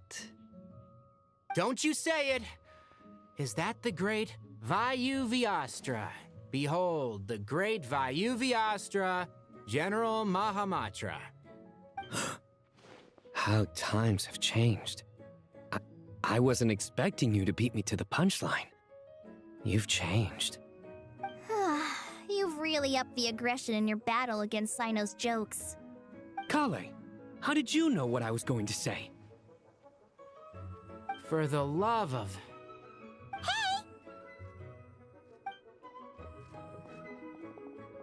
Traveler! Paimon! You're right on time! I hope we haven't kept you waiting. Kalei! Sucrose! It's been so long! How have you been? I've been well. Everything's going great. What about you? Are you still busy? Not at the moment. Oh, right! That juicer you gave us works amazing! Farzan loves it. Seriously? That's wonderful. I don't suppose you drew up a detailed test report. Oh, what fruits did you use? How's the texture of the final product? Sucrose, you might want to try asking your questions one at a time. Albedo! Paimon didn't see you there! It's been a while since all of us were together like this. How about we follow the same plan as last time? Good idea, my friend. You never disappoint. So, what are your identities this time? Don't remind him. First things first. Allow me to introduce our very own official Forest Ranger Kale. The rest of us are simply her humble travel companions. This sounds like one of those mushy stories that gets people hooked on some corny, heartwarming premise. Oh, is our story not heartwarming? If I recall correctly, there was even a scene like this in King of Invocations.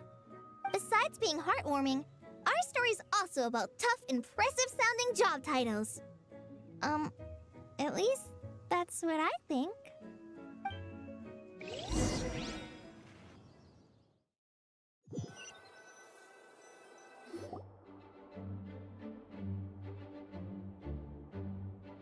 Oh, you're here already?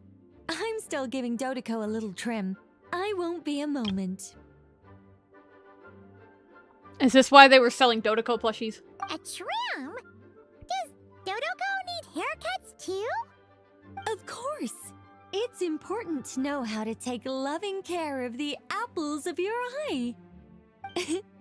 All of these trivial matters get left to me. It's because I'm an angel, and angels are, in a way, the guardians of all Teyvat. Oh, right! Well, that's definitely an impressive-sounding job title. What are you writing? I'm just brainstorming some cool-sounding lines. Oh, write them on these card backs. Of course. Clearly, my lines are pretty amazing, wouldn't you say? Miss Nicole. Kale? You seem a little nervous. I was just wondering, who was the person you mentioned who needed their wish fulfilled? Wish? What do you mean? Miss Nicole asked if we could meet up in Mondstadt once everything was over. She said a friend of hers had a wish that needed my help to come true. Well, you never mentioned that before. All we knew was that you'd arranged to meet in Mondstadt. But we thought it had something to do with the god remains. To be fair, everything I told you was true. Anyway, my friend is waiting. Come on, let's pay her a visit.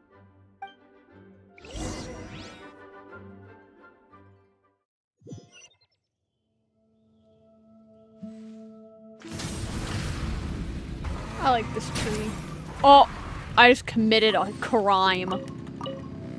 I gotta pick up the evidence. Yoink. Huh? You're... Surprised? I bet you weren't expecting to meet a woman like me beneath this beautiful tree in a faraway land. An oasis will spring from the place where a djinn resides. That saying falls somewhat flat here in Mondstadt, given that everywhere is already so lush and green. Lilupar, what are you doing here? I made friends with Miss Nicole. I asked her to bring me here and then invite Kale to come. The prologue to this story is that I have a wish. It has stirred within my heart for centuries, millennia even. Originally, it was merely Al-Ahmar's lie, but now it has become reality. Could this be... related to the goddess of flowers? My dear young lady, my mistress left her final trace in this world upon you. I can't tell you how glad I am to see you here. And now I have seen you, and peered into your heart. You have experienced hardships and suffered setbacks. The torment an ordinary person might expect to face has befallen you threefold. This is the source of your resilience. But, beneath all this, I've witnessed the seeds of desire. You yearn to return to the simple life you once knew, do you not? I do. I want to throw away everything that isn't mine. But how do you decide what is yours? The scars that others carve into your flesh?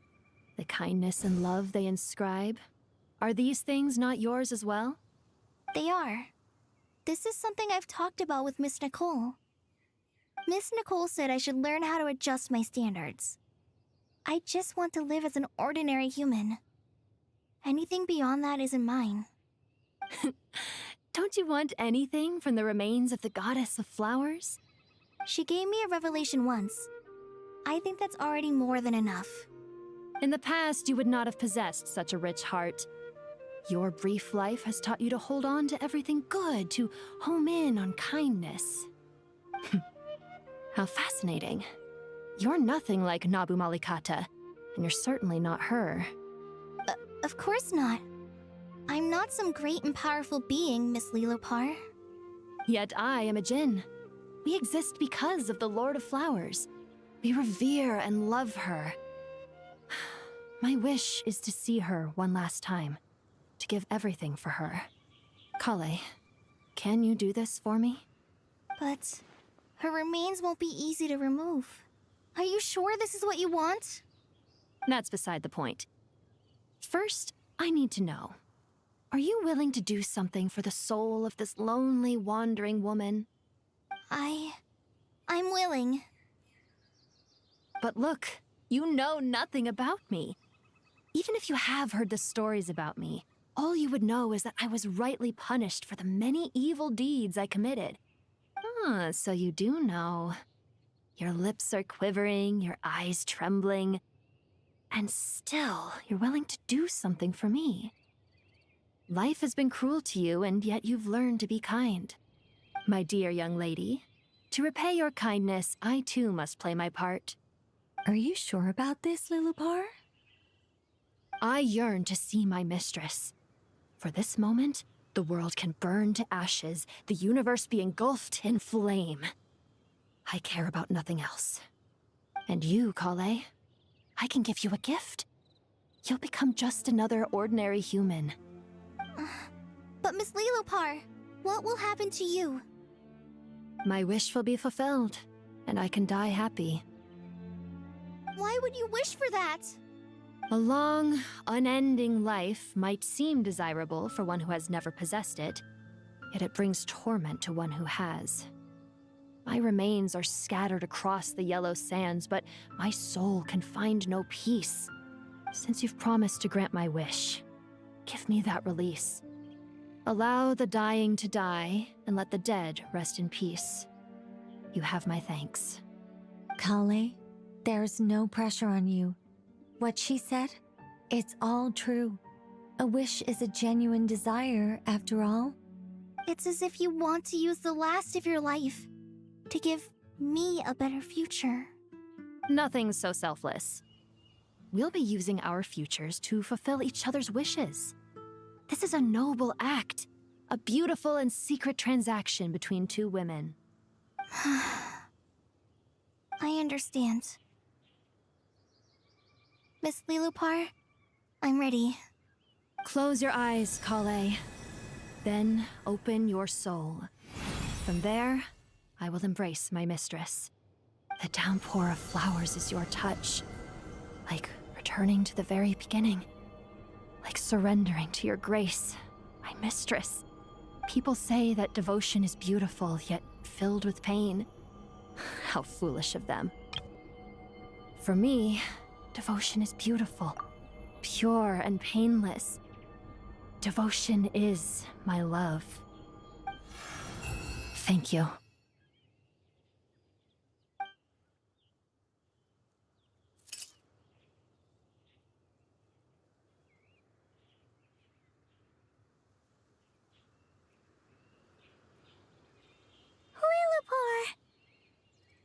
disappeared? She left, carrying the blessing of flowers. Kale, are you alright? I'm fine. Now that the remains are gone, I don't actually feel any different at all. Those remains weren't hurting Kale. Not as she is now. They simply exist. Besides, I could sense a deep yearning within her. Kale must have already received what she was yearning for. I'm doing fine. I feel relaxed. There's really no need to worry. Then my wish has come true, too. To become ordinary? That's just one of my wishes. Actually, I have a few more. For instance, I want to protect the people I meet and help them find happiness. That sort of thing. So between Miss Lilopar and me, you fulfilled 2 wishes already, and protected 2 people. Wonderful, isn't it? I feel so fantastically happy.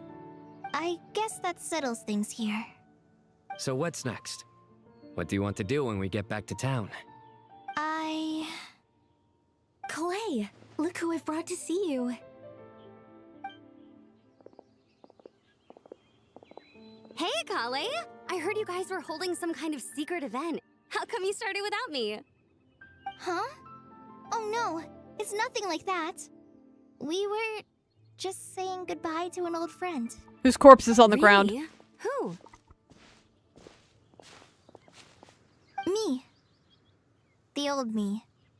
So that's what this is all about. Did you come all the way to Mondstadt for that? Because we knew the old you so we could witness the change? Exactly. The old me is gone. I puffed her into the air, and she became a fluffy pink cloud, floating into the sky, before disappearing forever. Do you think, maybe up in the sky, she has friends waiting for her with test tubes, flasks, and bows? Oh, when you put it like that, it doesn't sound so bad after all. Damn, that sounds like her childhood friend. Nicole? I think maybe that's right. At least, if it were up to me, I'd consider that a happy ending. Dear Sucrose, even though my childhood ended long ago, these past few days have really felt like growing up again. Stronger, and I feel like I can finally accomplish things by myself.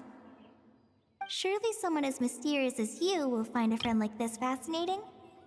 Always growing, always thriving like a plant. I came to say goodbye to my old self. I know that after this, she'll be gone. Thinking about it makes me feel a little lonely. I know the weakness that kept me company will one day leave me too.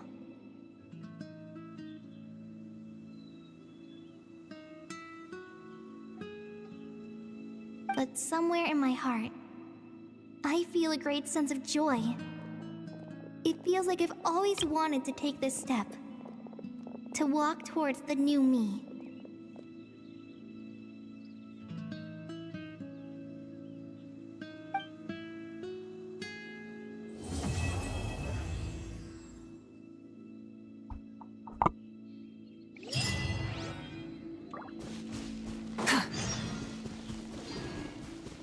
I'm curious, is Lilupar's corpse over here?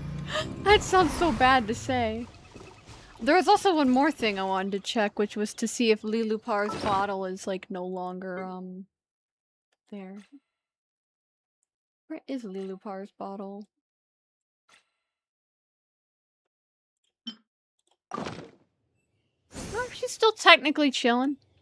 I guess they either didn't think enough through. Is that Lilupar or is that someone else? Are you Lilupar?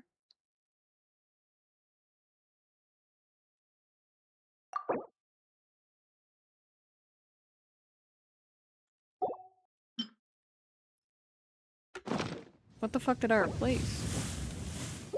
Oh, I forgot she just kind of gets equipped like a pet. Anyways, that's all. I will see y'all. Actually, know what? We're gonna do a single wish on Lone Spanner for no particular reason other than why not? Didn't think I'd get anything. Figured I'd do it anyway. Well, that's all. I will see you all later. Bye-bye. Meow.